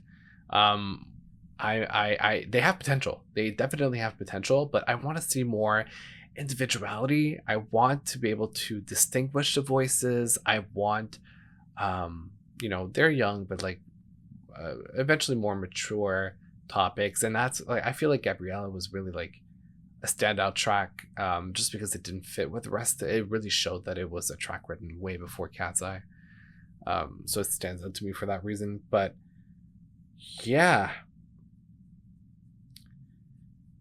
that was interesting. And then I kind of get the reasoning of the cards in the cover of the EP, which you guys aren't seeing right now, but if you look it up, you'll find the cover of the EP. It's basically all 6 girls on cars, and there's several references to cars through MA, I think, Game Boy, like driving down the maybe I'm confusing it with hold on, let me read the lyrics.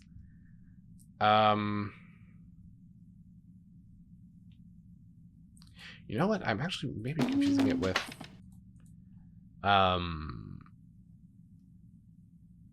well, I mean the whole like idea of leaving and not dealing with your ex, sort of. Anyway, and I think I'm confusing it with the other project at this point. But yeah, that was the Beautiful Chaos EP by KATSEYE. Yeah, MIA and Gnarly had more oomph than the other 3. I agree. I do agree. They're higher energy for sure. And this brings us to the last project for tonight. It is LORDE's 4th studio album that came out, called Virgin. Quite the interesting cover for the album. There's only 2 tracks that I know. What was that and Man of the Year? We've listened to it. If you want to see my reactions, they're available on my YouTube channel. Otherwise, I haven't listened to Hammer, which is the new single that just came out at the release of the album. And yeah, let's dive right into it. There's not much to add other than like I'm excited to hear this. Apparently, like critics are praising this album. So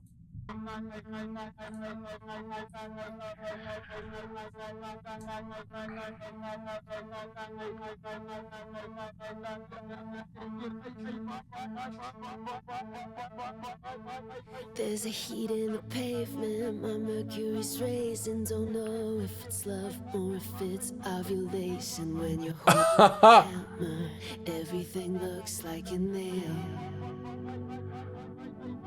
whoa, okay. Is kissing my neck. The liquid crystal is in my grip. Anyone with a snake tongue, I'll show him the chambers of my heart.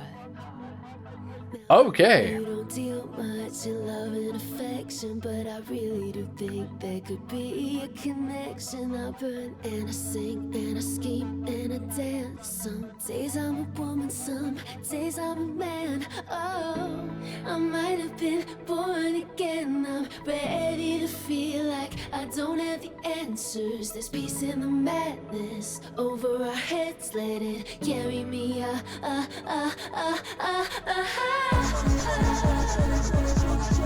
Okay.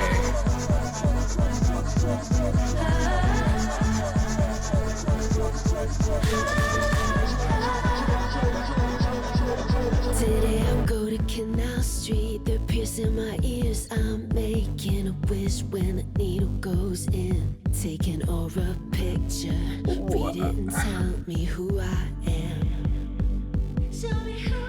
Now I know you don't deal much in love and affection, but I really do think you can make an exception. It's a beautiful life, so I played truant.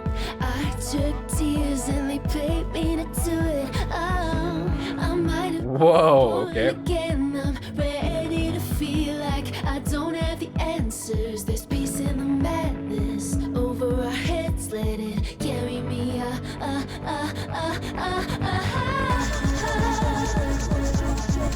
Okay.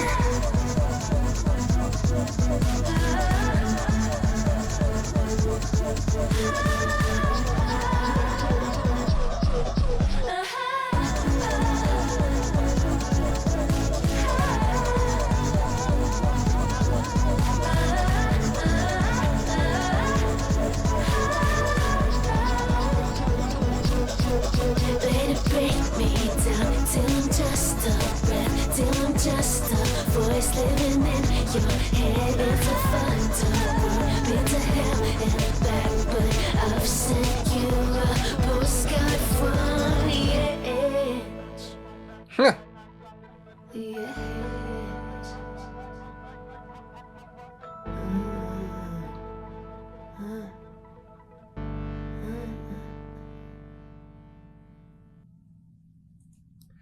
Okay, what a way to start the album. I think I think I meant to say I'm feeling and I think and put that together and created I think. It's a great intro to the album.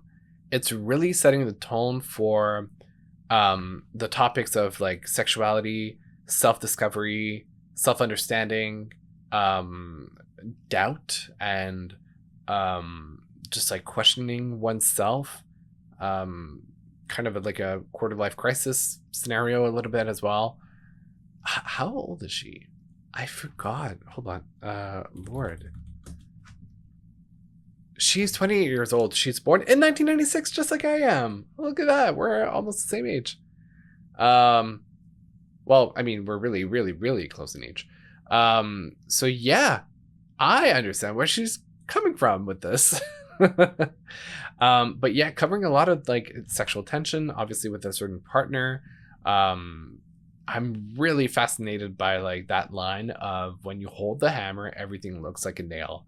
And I can't tell if that's like a sexual metaphor or if that just means like you're scared of the how hard it could hit, like the whole relationship, and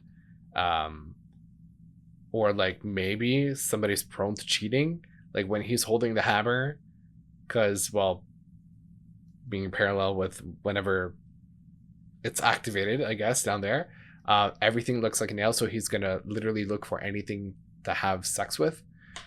There's so many ways you can interpret this, but wow, what a way to start the album. Okay, and that moves into What Was That, which that would make sense if you're talking about the person in Hammer. Anyway, if you want to see my full reaction, it's on my YouTube channel. A chair in the bed. I cover up all the mirrors. I can't see myself yet. I wear smoke like a wedding veil. Make a meal I won't eat. Step out into the street alone in a seat. It comes over me. Oh, I'm missing you. Yeah, I'm missing you. And all the things we used to do. MDMA in the back garden, blow our pupils up. We kissed for hours straight, but baby, what was that? I remember saying then, this is the best cigarette of my life. Well, I want you just like that. Into your hairs, we're in a sandstorm and it knocks me out. I didn't know then that you'd never be enough. Oh, since I was 17, I gave you everything. Now we wake from a dream. Well, baby, what was that?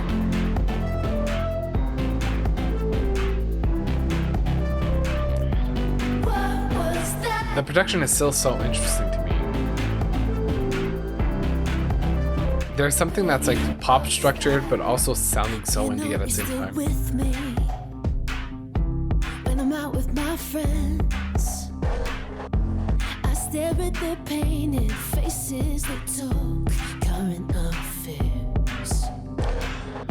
That's the one I missed. Hold on, I need to get to Midnight Sun. Feeling my heat. I knew it, there was one I was missing. Anyway, I'll get to it later. Right After the album, I'll finish with that single. I tried. Thank you. I tried to let whatever has to pass through me, pass through. But this is staying a while. I know it might not let me go.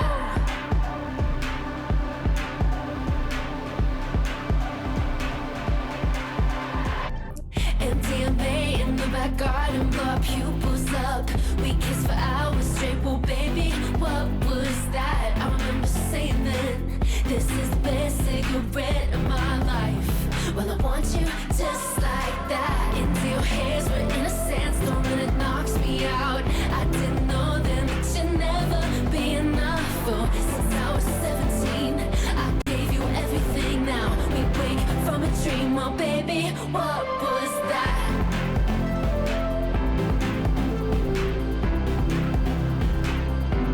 What was that?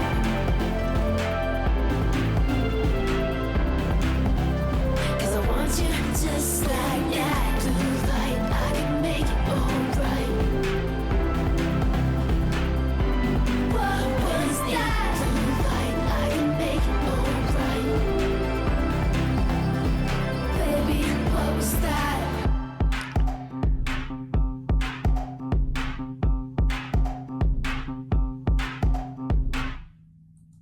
Yeah, in the context of the album, it really feels like this is tied to the previous track. So it's really about that relationship that was given like for so long, and like what happened like for this long. Like since she was 17, she's now 28. She wrote the album probably last year or the year before, somewhere in that timeline, and that's almost 10 years of her giving to herself to a partner that maybe just like grew out of the relationship. And it's like, what was that? Why did it suddenly twist like that? But I really like it. I really like it.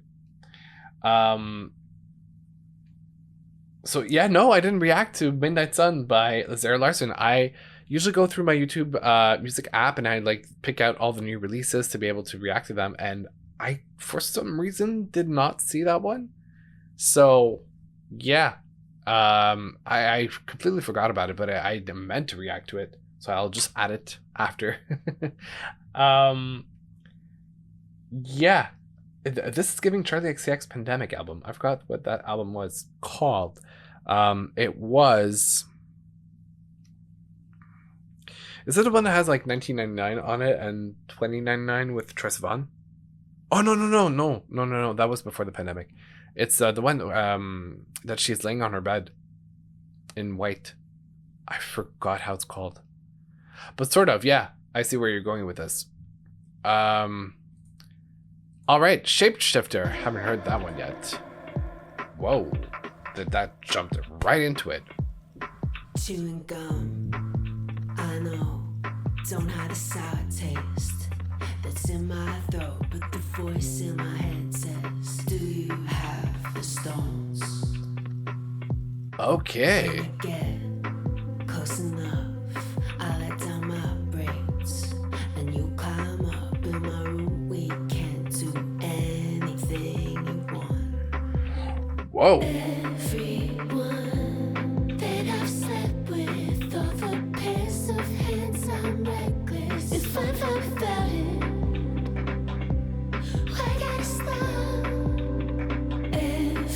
Everything I want speeding up my pulse. I don't sleep, don't dream at all. Giving nothing personal, so I'm not affected. Okay. I've been the eyes, I've been the flame, I've been the prize, the ball and chain, I've been the dice, the magic game, so I'm not affected. I've been the siren, been the saint, I've been the fruit that leaves a stain, I've been up on the pedestal, but tonight I just wanna fall. Okay.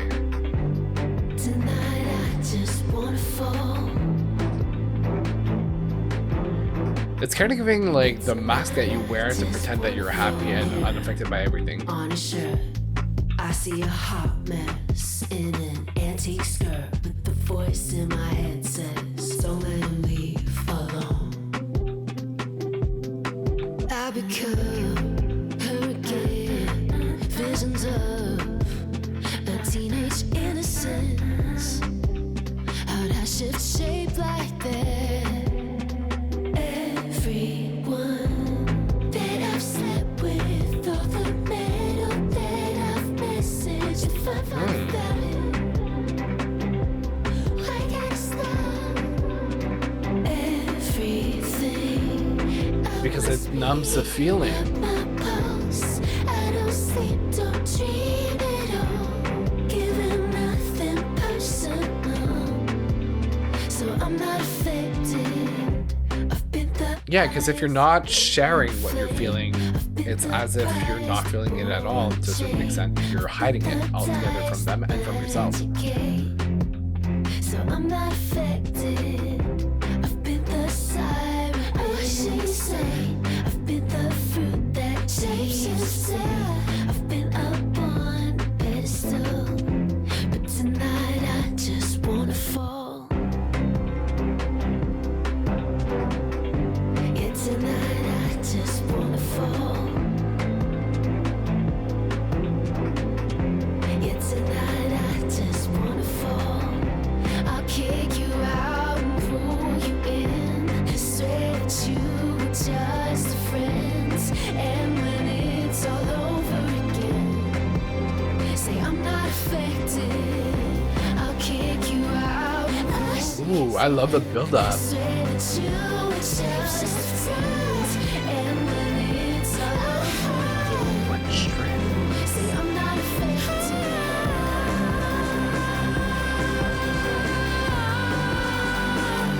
Whoa.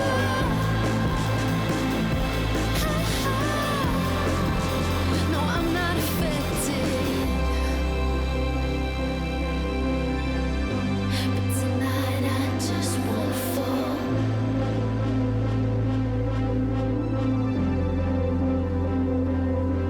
Wow.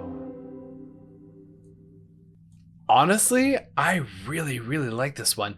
The beginning of it, where it's more of the talking, I was like, a little less up my alley. But the more we got into the song, the more I liked it, and I really understand it. Like you know, we're in our 20s, like we can do whatever we want, so we'll sleep with whoever we want. And after a breakup, it's kind of a way to numb the feelings of like being in denial in a way of I can't feel this because I'm already busy with other people. And in a way, it's like, I guess Lorde being tough on herself, and being strict and not wanting to feel those feelings, but it's really denial, which is not healthy as a stage. So yeah, kind of like this feeling of being a shapeshifter, like I'll adapt whatever the situation is and I won't be affected by it.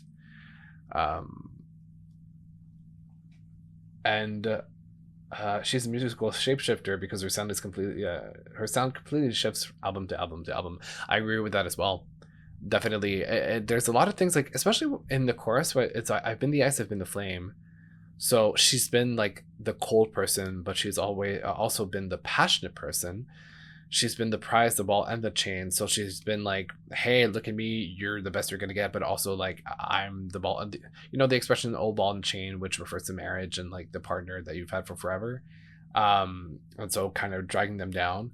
I've been the dice, the magic 8. So like taking a shot at it, like random, and then a magic 8, which is supposed to tell you your fortune and your future. So she's been all of that. She's been the siren, and not in the alarm siren, but as in like probably the mermaid type of siren, which is drawing you in and wanting to kill you. But she's also been the saint, so like kind of both sides of the scale. She's been the fruit that leaves a stain, so leaving a mark on the person. She's been up on a pedestal, and like for everything she's lived and the stories that she's told, she's been, you know, put on that pedestal by fans and the music industry. And then tonight it's like, I just want to fall and let it all go because it's not worth it at the end if she's not happy in her day-to-day with her relationship. So very interesting. Very interesting. I love it. All right, that was Shapeshifter. Men of the Year. Let's go.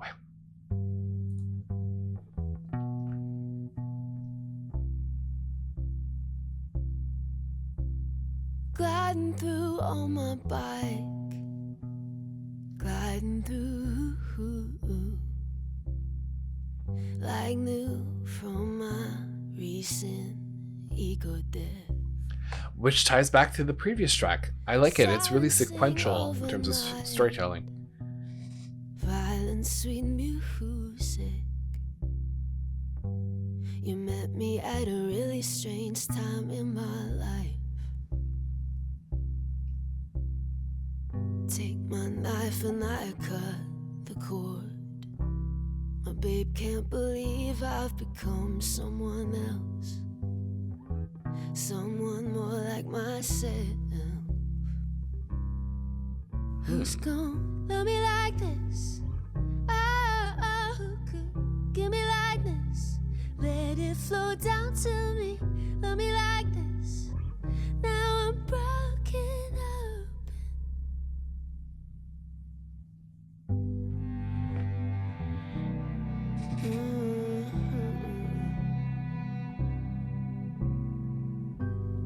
Now I go about my day, riding it like a wave, playing it any way I want.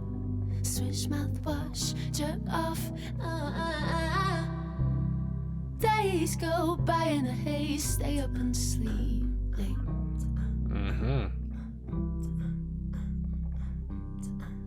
Who's gonna love me like this? Who could Yeah, that's the weight of the breakup. where he flowed down through me, love me like this.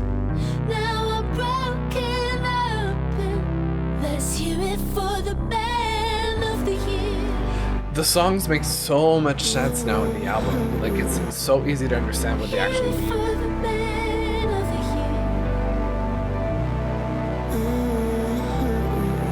year. Yeah, it's like a sarcasm for the way, the state that you're in. Remember my gold chain, my shoulders, my face in the light. I didn't think he'd appear. Let's hear it for the man of the year.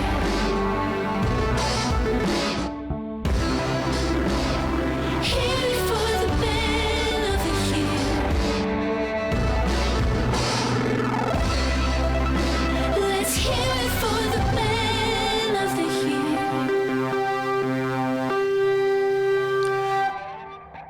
we're really getting two different definitions or meanings in Let's Hear It for the Men of the Year. There's an actual like, whoa, serious tone of like, let's hear it for the Men of the Year. Like, I didn't know you would show up that way. And we really get that at the end of the song. So like, in a state of mind of like being heartbroken, it's like, I hope he remembers me. I hope that he still sees me in his mind.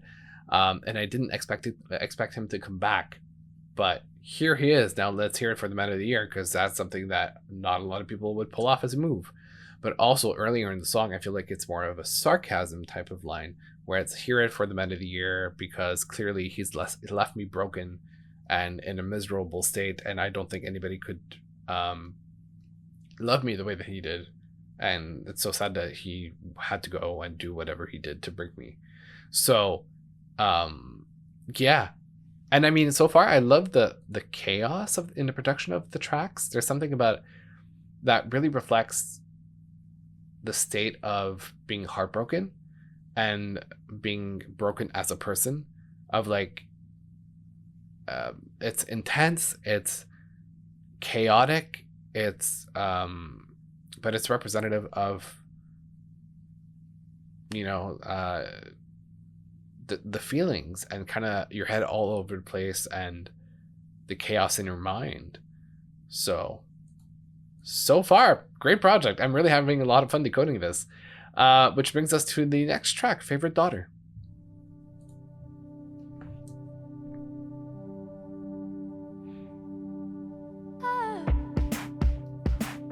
Ooh.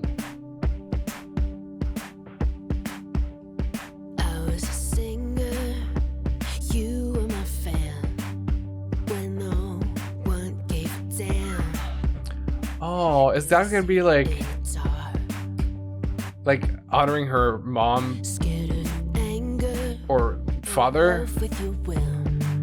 Some notes I don't hit, but I don't give up. Now every day the plane takes off, and every night the room fills up with people who are convinced I'm not just some kid faking it for your love. 'Cause I'm an actress, all of the medals I won for ya, breaking my back just to be your favorite. Oh, interesting. Everywhere I run, I'm always running to ya, breaking my back just. I like the synth as well. You had a brother, I look like him. You told Okay. us as kids, he died of a broken heart. Ooh, are we gonna get like a family cycle repeats itself? In this room I can't go in, I'm breaking, I still can't find you. Now that every day the plane takes off, and every night the room fills up, I tell myself that soon we'll talk. Then I sing every word just to ya. 'Cause I'm an actress, all of the medals I won for ya. Panic attack just to be your favorite daughter. Everywhere I run, I'm always running to ya, breaking my back to carry the weight of your heart. But I keep dancing till I get sick. Why'd you have to dream so big? Why did no one listen when you hit the notes from your heart? Oh wait, I keep dancing till I get sick. That's sort of like a recall of her performance at the MMVAs when she was sick and she didn't sing. So you could imagine being the favorite daughter. Everywhere I run, I'm always running to ya, breaking my back just to be as brave as my mother. Song for her mother. All right. I think so far this track is a lot more straightforward in terms of content, but I really like the production of it.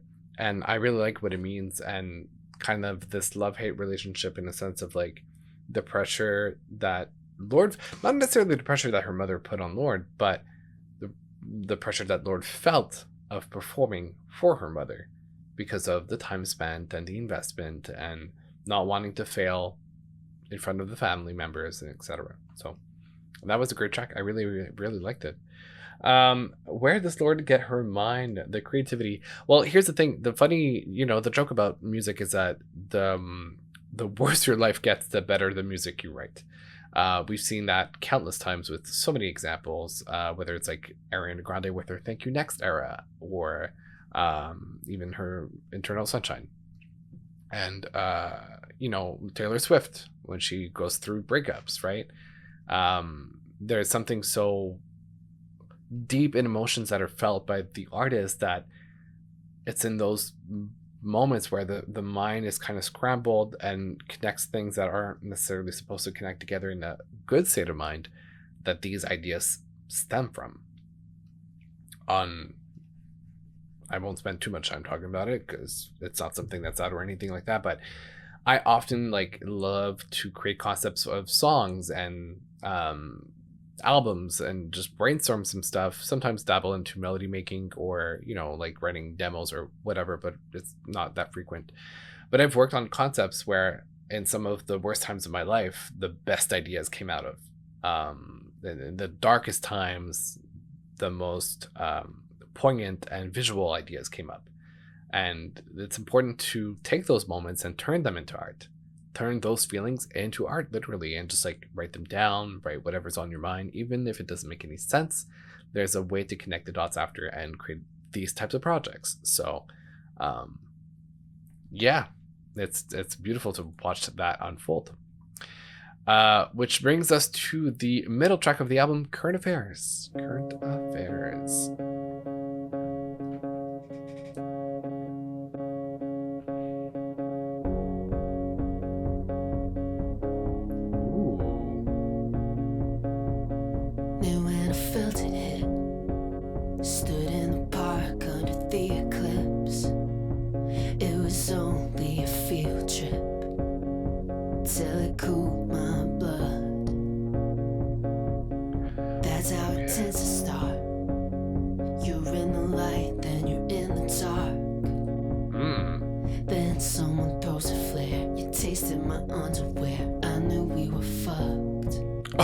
Oh, wow. Okay.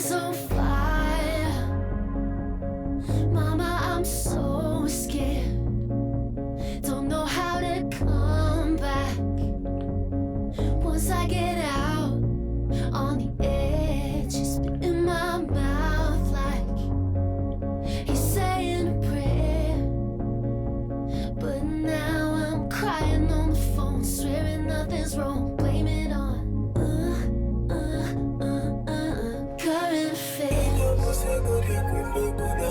Interesting. Okay.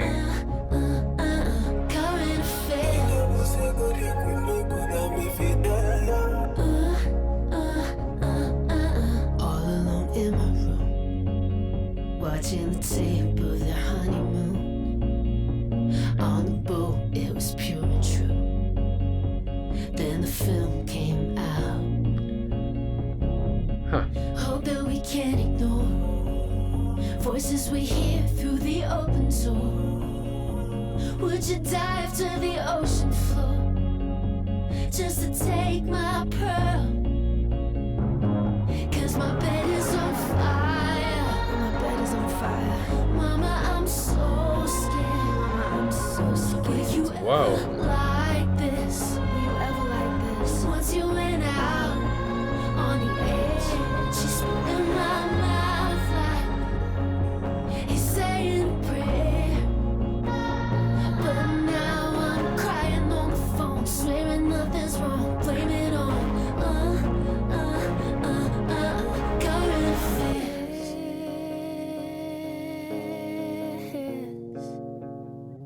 But now I'm high. Whoa, oh, hold on, we're getting a switch up, okay.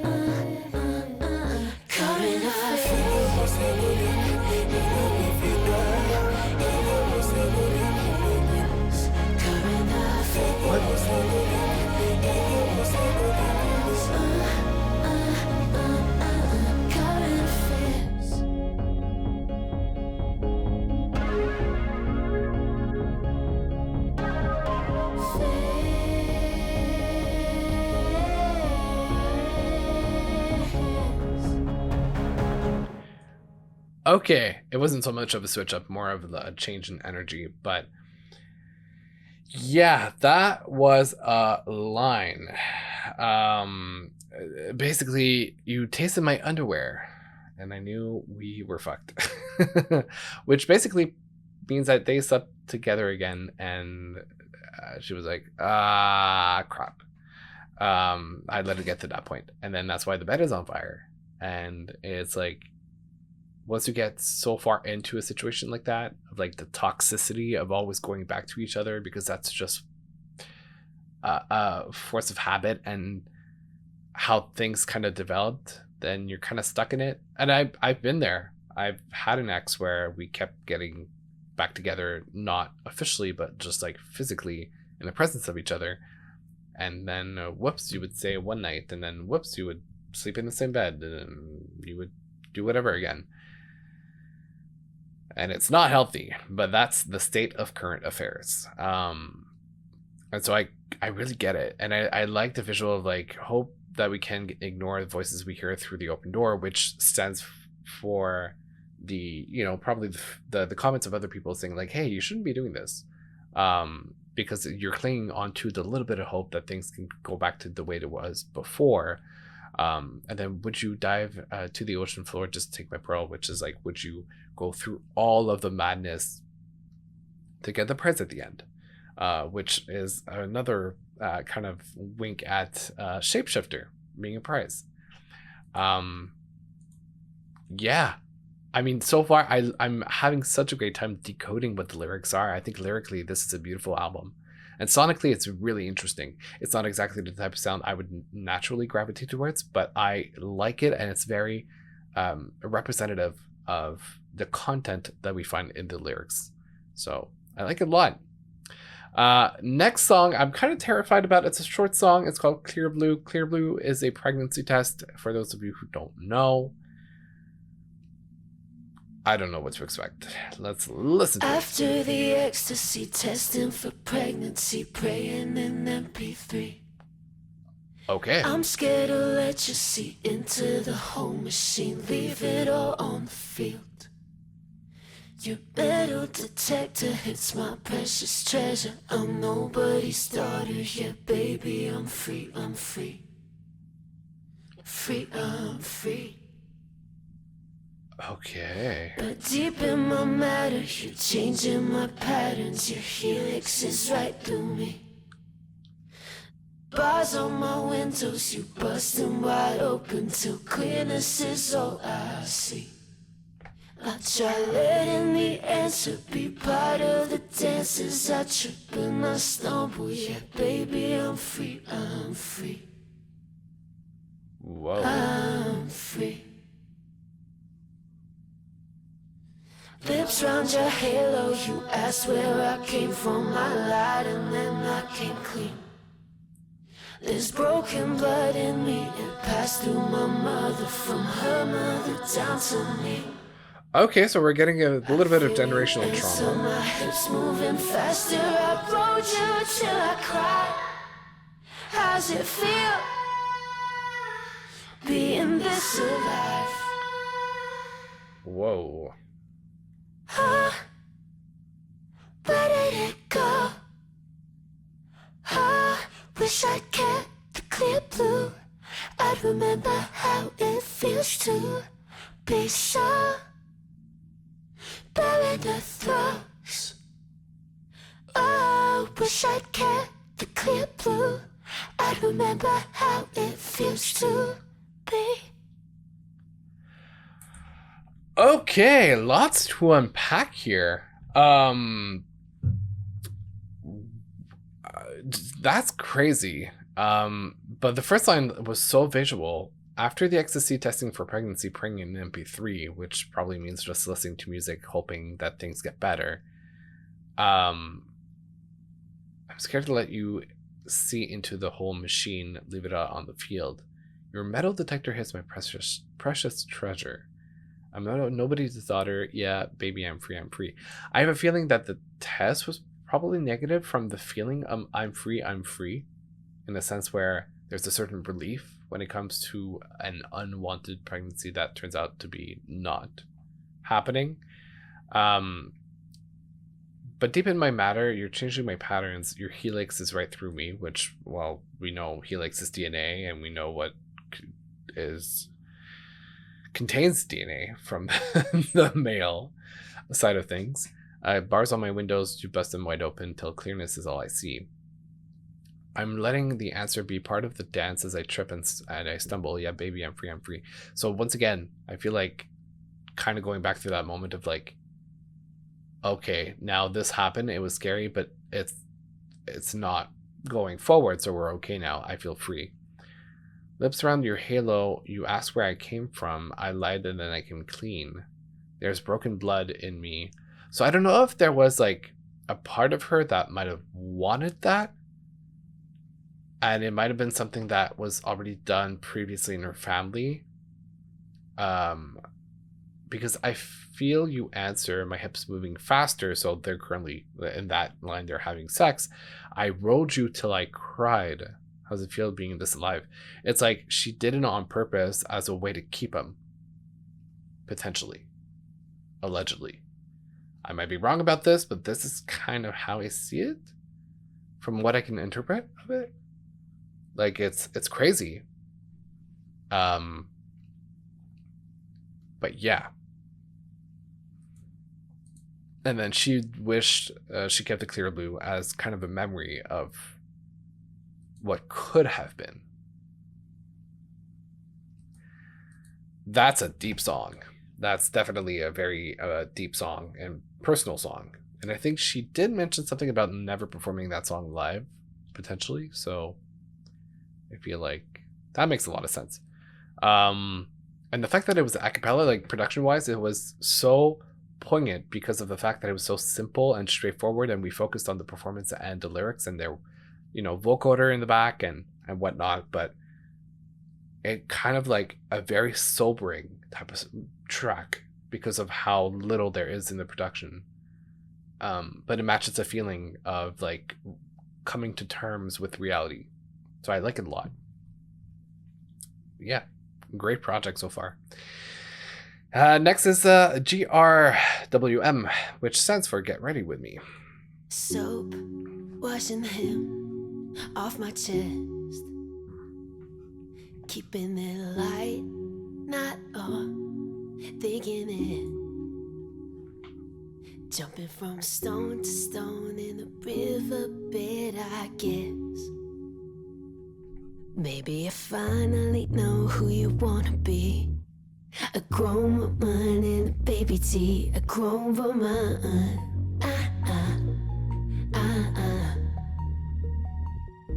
Girl's a grown woman. Okay. Wide hips, tooth chip, 96. Hey, 96. Looking forward. Wide hips, soft lips, my mama's trauma since 96. We were just looking for grown woman. All right, okay. I was about to say, mother's trauma, generally generational trauma. We talked about it before.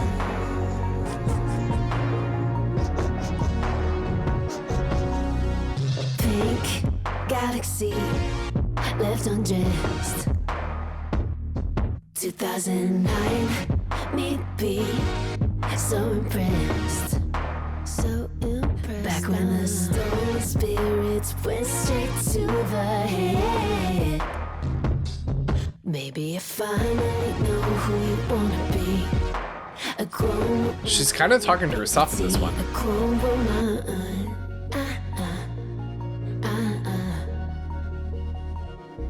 Girl's a grown woman.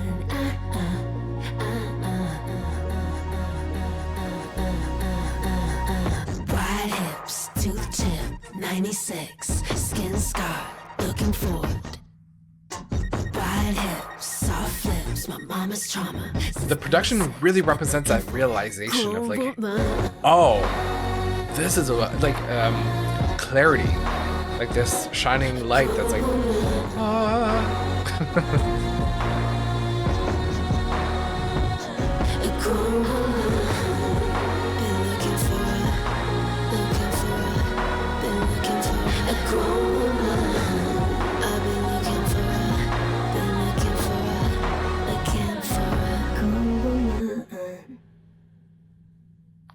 you know what? I think you might be right. It could stand for grown woman, kind of an acronym of sorts of like 2 letters per word.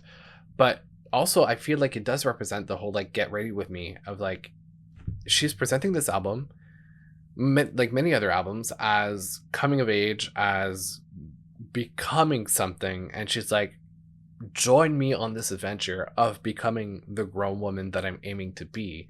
So get ready with me becoming that. So it could go either way, and I think that's a really, really smart way to put it. But yeah, it definitely sums up many of the feelings that we've had so far on the album. And it's funny because I like the line 2000 me be so impressed, in the sense where like when you think about the younger version of yourself, they would probably look back and be like, oh my god, you've done this, you've been that, you've been there, you've done that. And it's like you're living in the present moment and you're like, yeah, it's not that impressive, but it is to your younger self. But I was thinking GRWM is a double meaning though. My mind was going places. I don't know what type of places. Is that something you can share in a chat? I'm not sure. But yeah, most definitely that's kind of how I see the the track. It's really that enlightenment, and musically, sonically, really represents that. It feels like the synth is really just like this representation of the light shining, and like, whoa, like I'm realizing what I want to become and what I'm aiming to be, after all of the pain from the previous songs. Although next one is Broken Glass, so we'll see how much we've actually moved on from the pain. Here we go. Ooh. This slightly reminds me of Melodrama a bit. Is dead. With the synth. Last year was bad. I let myself get sucked in by arithmetic. Felt great to strip, new waist to hip. I hate to admit just how much I paid for it. Did I cry myself to sleep about that? Cheat about that? Rot teeth about that? What? Did I sweat hours a week about that? Compete about that? Lose my freak about that? All of the above. I wanna punch the mirror to make her see that this won't last. It might be months of bad luck, but what if it's just broken glass? Spent my summer. Whoa, hold on. Making way took all I had. Won't outrun it if you don't hit back. It's just broken glass. I really like the melody. Scared to quit, loosen my grip. It's tough to admit just how much I get from it. When I cry myself to sleep about that, cheat about that, getting too deep about that. When I sweat hours a week about that, compete about that, letting her treat me like that. I think that it's love. I wanna punch the mirror to make her see that this won't last. It might be months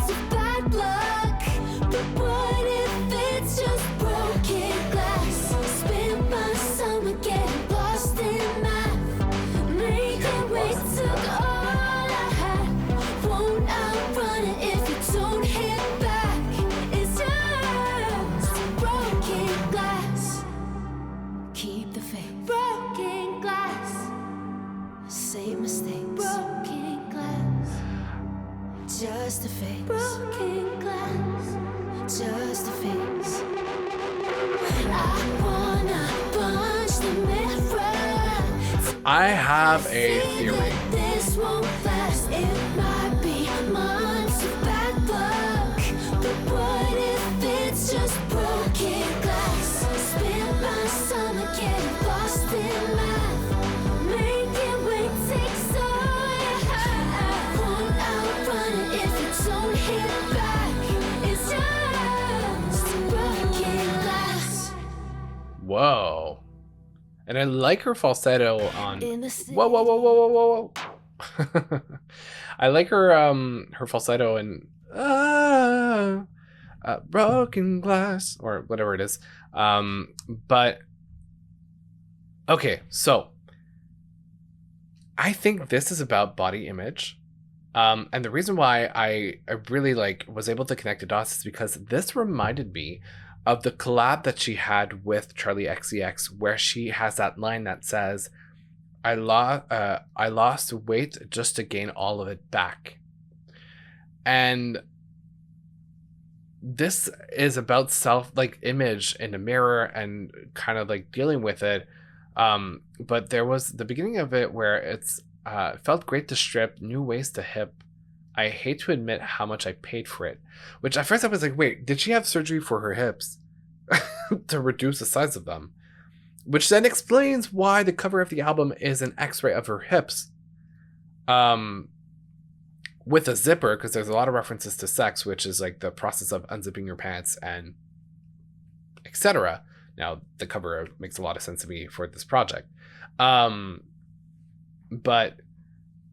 yeah. And then the chorus is, or maybe pre-chorus is, did I cry myself to sleep about that, cheat about that, rot teeth about that, did I sweat hours a week on about that, compete about that, lose my freak about that, all of the above. So it was her being concerned with the weight that she might have put on or off or either or, and she paid to work to I don't know if it was surgery or just trainers and for diets and etc. to put off the weight. But she and then the chorus goes, I want to punch a mirror to make her see that this won't last, right? Because it's only temporary. It might be months of bad luck, but what if it's just broken glass, which is the idea that once you break glass, it's bad luck for a couple of years, I think. I spent my summer getting lost in math, which is kind of referring to the sucked in arithmetic at the beginning of the song. And this has to do with her counting the weight and doing the math of how much, whether it's calories or whether it's pounds or kilograms, her tracking her weight during the summer. So it's incredible how if you don't pay attention to the details of the lyrics, you could completely miss a message. Because it's just a bunch of words that don't explicitly say what the topic is. But as soon as you dive into it and you analyze the words, you actually find out what the sense of the song is. And it's fascinating. But still very much of that coming of age, kind of becoming a full adult. Which is funny because I often think of it as you know how in The Sims you have a young adult and an adult? I feel like the young adult is from the 20 to 30 year range, where you're not fully a full adult yet, but you're considered an adult. And so your body changes by the end of your 20s. You become a fully mature adult by 30, give or take. And that's how I feel right now. I'm transitioning between those two phases. And I feel like she might be hitting the same point at the same time, which makes sense because considering our ages are close. So that was Broken Glass. Wow. And on that we have 2 tracks left. If She Could See Me Now, that is the next one. In the city, I hear the voices of the ancients. They're calling for us. Hear their horses running up Prince Street. 'Cause I'm a mystic. I swim in waters that would drown so many other bitches. Got me lifted, feeling so gifted. Is that the music industry that she's referring to?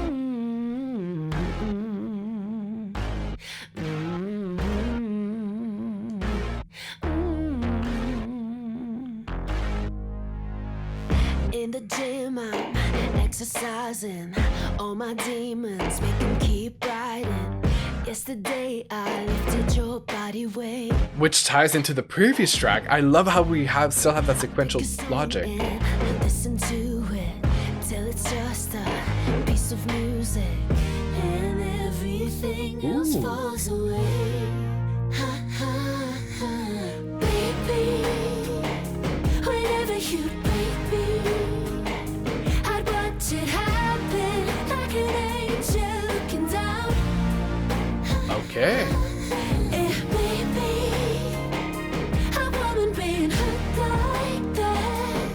I could feel, don't need fantasy. Oh God, if she could see me now.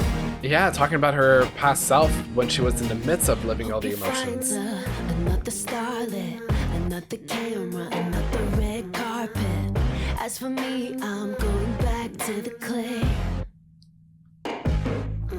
Oh, the shapeshifter. Clay, because you can play around with the shape of it. If that's what this is, then I guess I'll take it. Up in the pain, not the synthesizer. We were talking about pain Spirits inside, baby. being a great catalyst for music and art. I'd watch it happen like an angel looking down. Baby, a woman being hurt like that. I could feel, don't need fantasy. Oh God, if she could see me. This is a little more movie-esque, really like coming out of the woods, and just like finally seeing the light. See me now.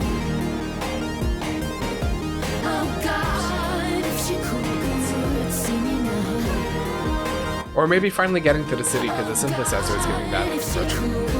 could see me now. Oh God. Oh God.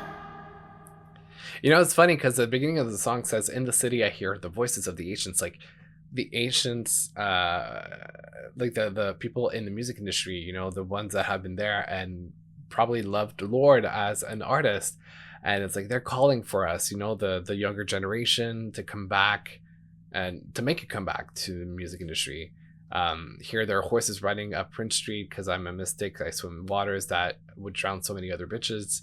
It got me lifted, feeling so gifted because it is true. Like she is a one-of-a-kind artist and she can like stand the test of time, whereas other artists might not because they won't stay relevant after taking a break for a long time. So she can swim waters that other people cannot. And then, you know, in the gym, I'm exercising with all my demons, make them keep writing. So this is kind of tying back to the previous topic that we were addressing. Everything's so well interconnected and weaved together. It's really great. It's fantastic. And yeah, as for me, I'm going back to the clay, going back to like shape shifting and molding what I want of me. And then I bring the pain out of the synthesizer, which is exactly what I referred to earlier. Some of the darkest moments and the most painful moments are the best catalysts for art and music. Yeah. Oh, wow. I love this. And this brings us to the very last track of the album, David.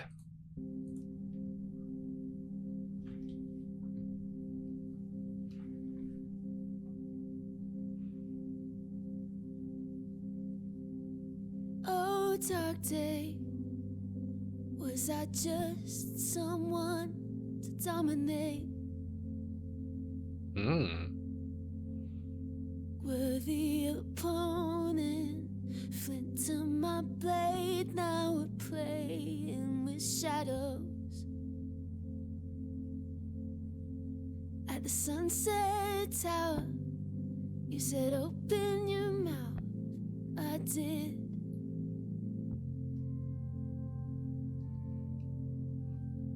And what came spilling out that day was the truth. If I'd had virginity, I would have given that too. Wow. Why do we run to the ones we do? Uh-huh. The bad habits. I don't belong to anyone.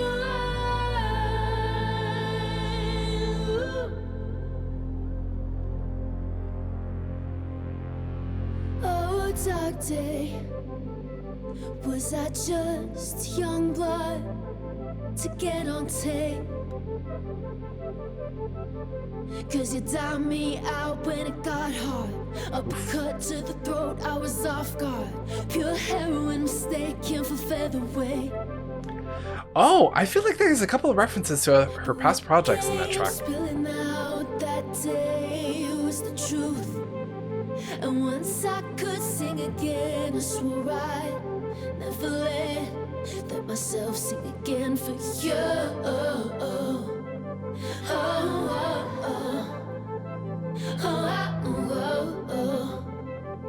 Sing it. So why do we run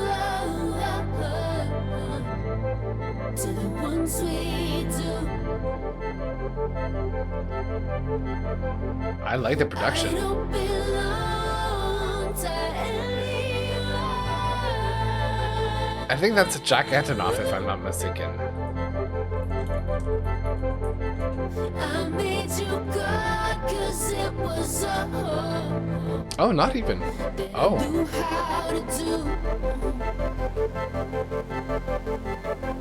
But I don't belong to anyone. Ooh.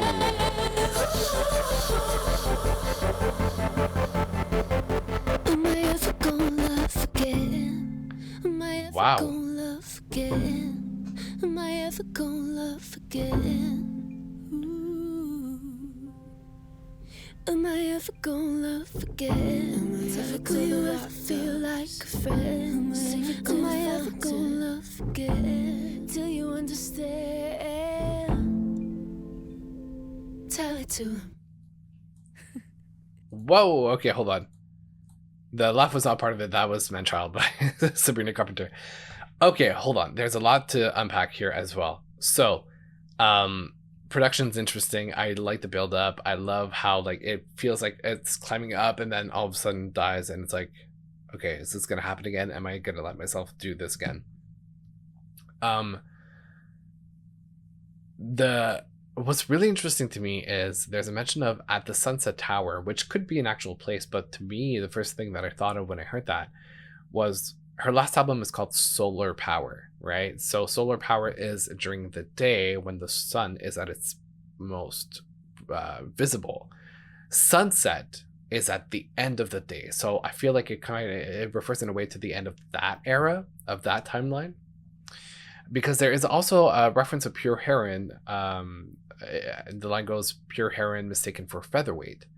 So, and then Uppercut remind me of, for some reason, reminded me of Supercut as well, the song from Melodrama. So I feel like there are some ties to previous projects in that song. And then, yeah, just the reference to Virgin is really, if I had virginity, I would have given that to you too. But obviously, like, that is not something that you would want now.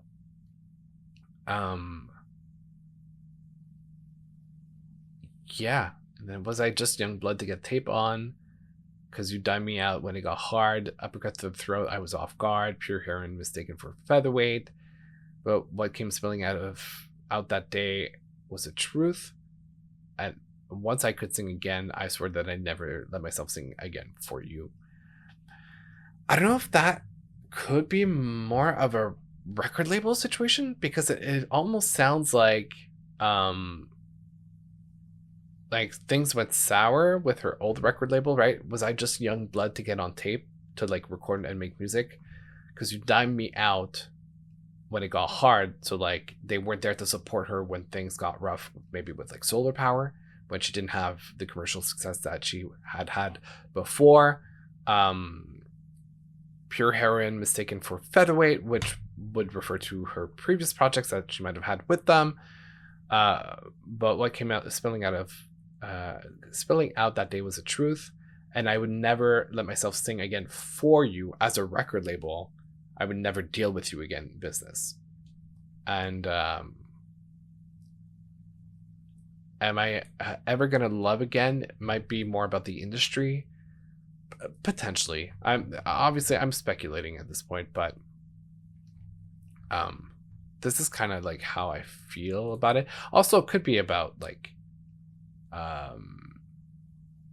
you know, oh wait, sorry, I just clicked on something on genius.com, and David is maybe not quite exactly a person, but it's a reference to the Bible, as David is it says, hold on. And once I could sing again. Singing represents release of an emotional outlet. This is framed by as Lord letting all her emotions out in the form of singing through the album Virgin, which is framed as a rebirth, which, yeah, I had understood that. An album about honesty, vulnerability, and self-discovery with the theme of finding someone's own voice after being silenced and reclaiming the trauma. Oh, it could be about the trauma of the relationship as well. The song is called David, who was in the Bible. The metaphor, once I could sing again, could be alluding to the psalm song of pain and recovery relating to Lord. Through this, it could be a rebirth of the character of David and Lord putting herself in his shoes. David was a musician and poet, but a flawed leader. David is overcoming the problem of being held back by his past endeavors, similar to Lord. I swear that I never let myself lose that voice. It's a reflection of Lord's career as she expresses the way she feels through her conscious records. She does not want to lose this release of her spectrum of emotion. Her numerous different records, right? So the references make a lot of sense as to what I was saying before. The Sunset Tower, I was curious, might as well, since I'm on that page, I'll have a look at it. The Sunset Tower is in West Hollywood, where Lorde began spending more time during the creation of her sophomore album, Melodrama. Interesting. It's also where Lorde and Justin Warren, her then music executive and partner, were first publicly linked. Ah, that's where the intersection is. A music partner and the romantic partner. Huh. Interesting. Wow. That's crazy. And pretty much wraps up the entire project. There is so many layers to this project. Obviously, it's not a standard pop project. It's not something that it's like easy listening to. And honestly, this album is very loaded when it comes to trauma, when it comes to emotions. And so it's a heavy album. It's not a light, fun album, mainstream, traditional pop. But I love the artisticness of it, the depth of it, the songwriting, the lyrics, the production that really matches the storytelling of each track. I think it's a brilliant album. Honestly, probably one of the best that I've listened to on the channel so far. Obviously, I've listened to many other projects in the past before I started the channel, but like so far out of all the projects I've published, that was a great album. Reasonable in length. It's only 35 minutes, but I feel like we've covered a lot with it. And cohesive in sound. Great in writing. Logical in its track listing and, you know, the themes and topics covered. That really was a great project. I really enjoyed it. It's fascinating, the artistry behind it. Yeah, great project. Great project. And last but not least, which I had completely forgotten about, is Zara Larsson's Midnight Sun, which came out while I was on vacation. It just didn't pop out in the list of songs that I wanted to cover, but I can't believe I missed out on it. If anything, I would have caught up probably on Friday, but yeah, let's listen to it right now. Midnight Sun, Zara Larsson. I've reacted to Pretty Ugly in a previous video, so this is the second song off of the upcoming album. Also reacted to Venus, the album, so if you want to see that, that's on my YouTube channel. But let's go. It's Midnight Sun.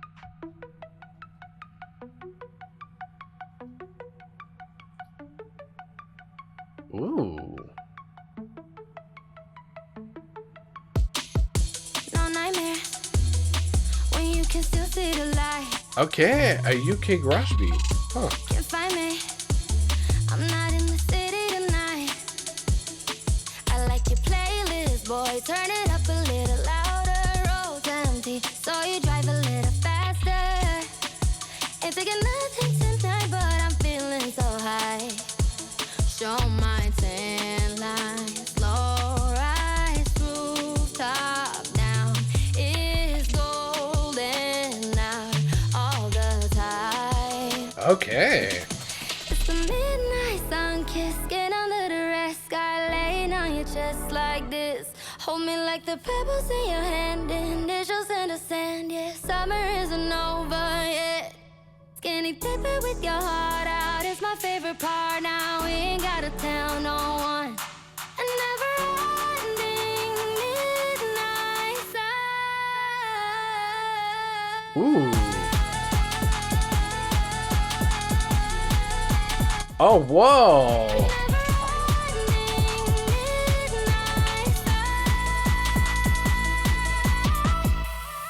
Wow. Okay.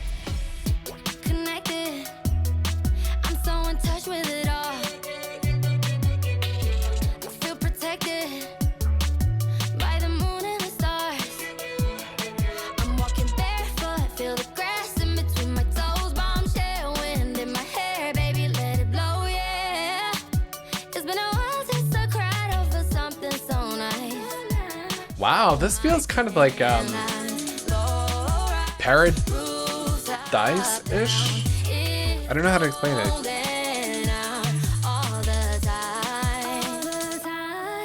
It's the midnight sun kiss, get under the red sky, laid on your chest like this. Hold me like the pebbles in your hand, initials in the sand. Yeah, summer isn't over yet. Skinny dipping with your heart out is my favorite part. Now we ain't gotta tell no one. Never-ending midnight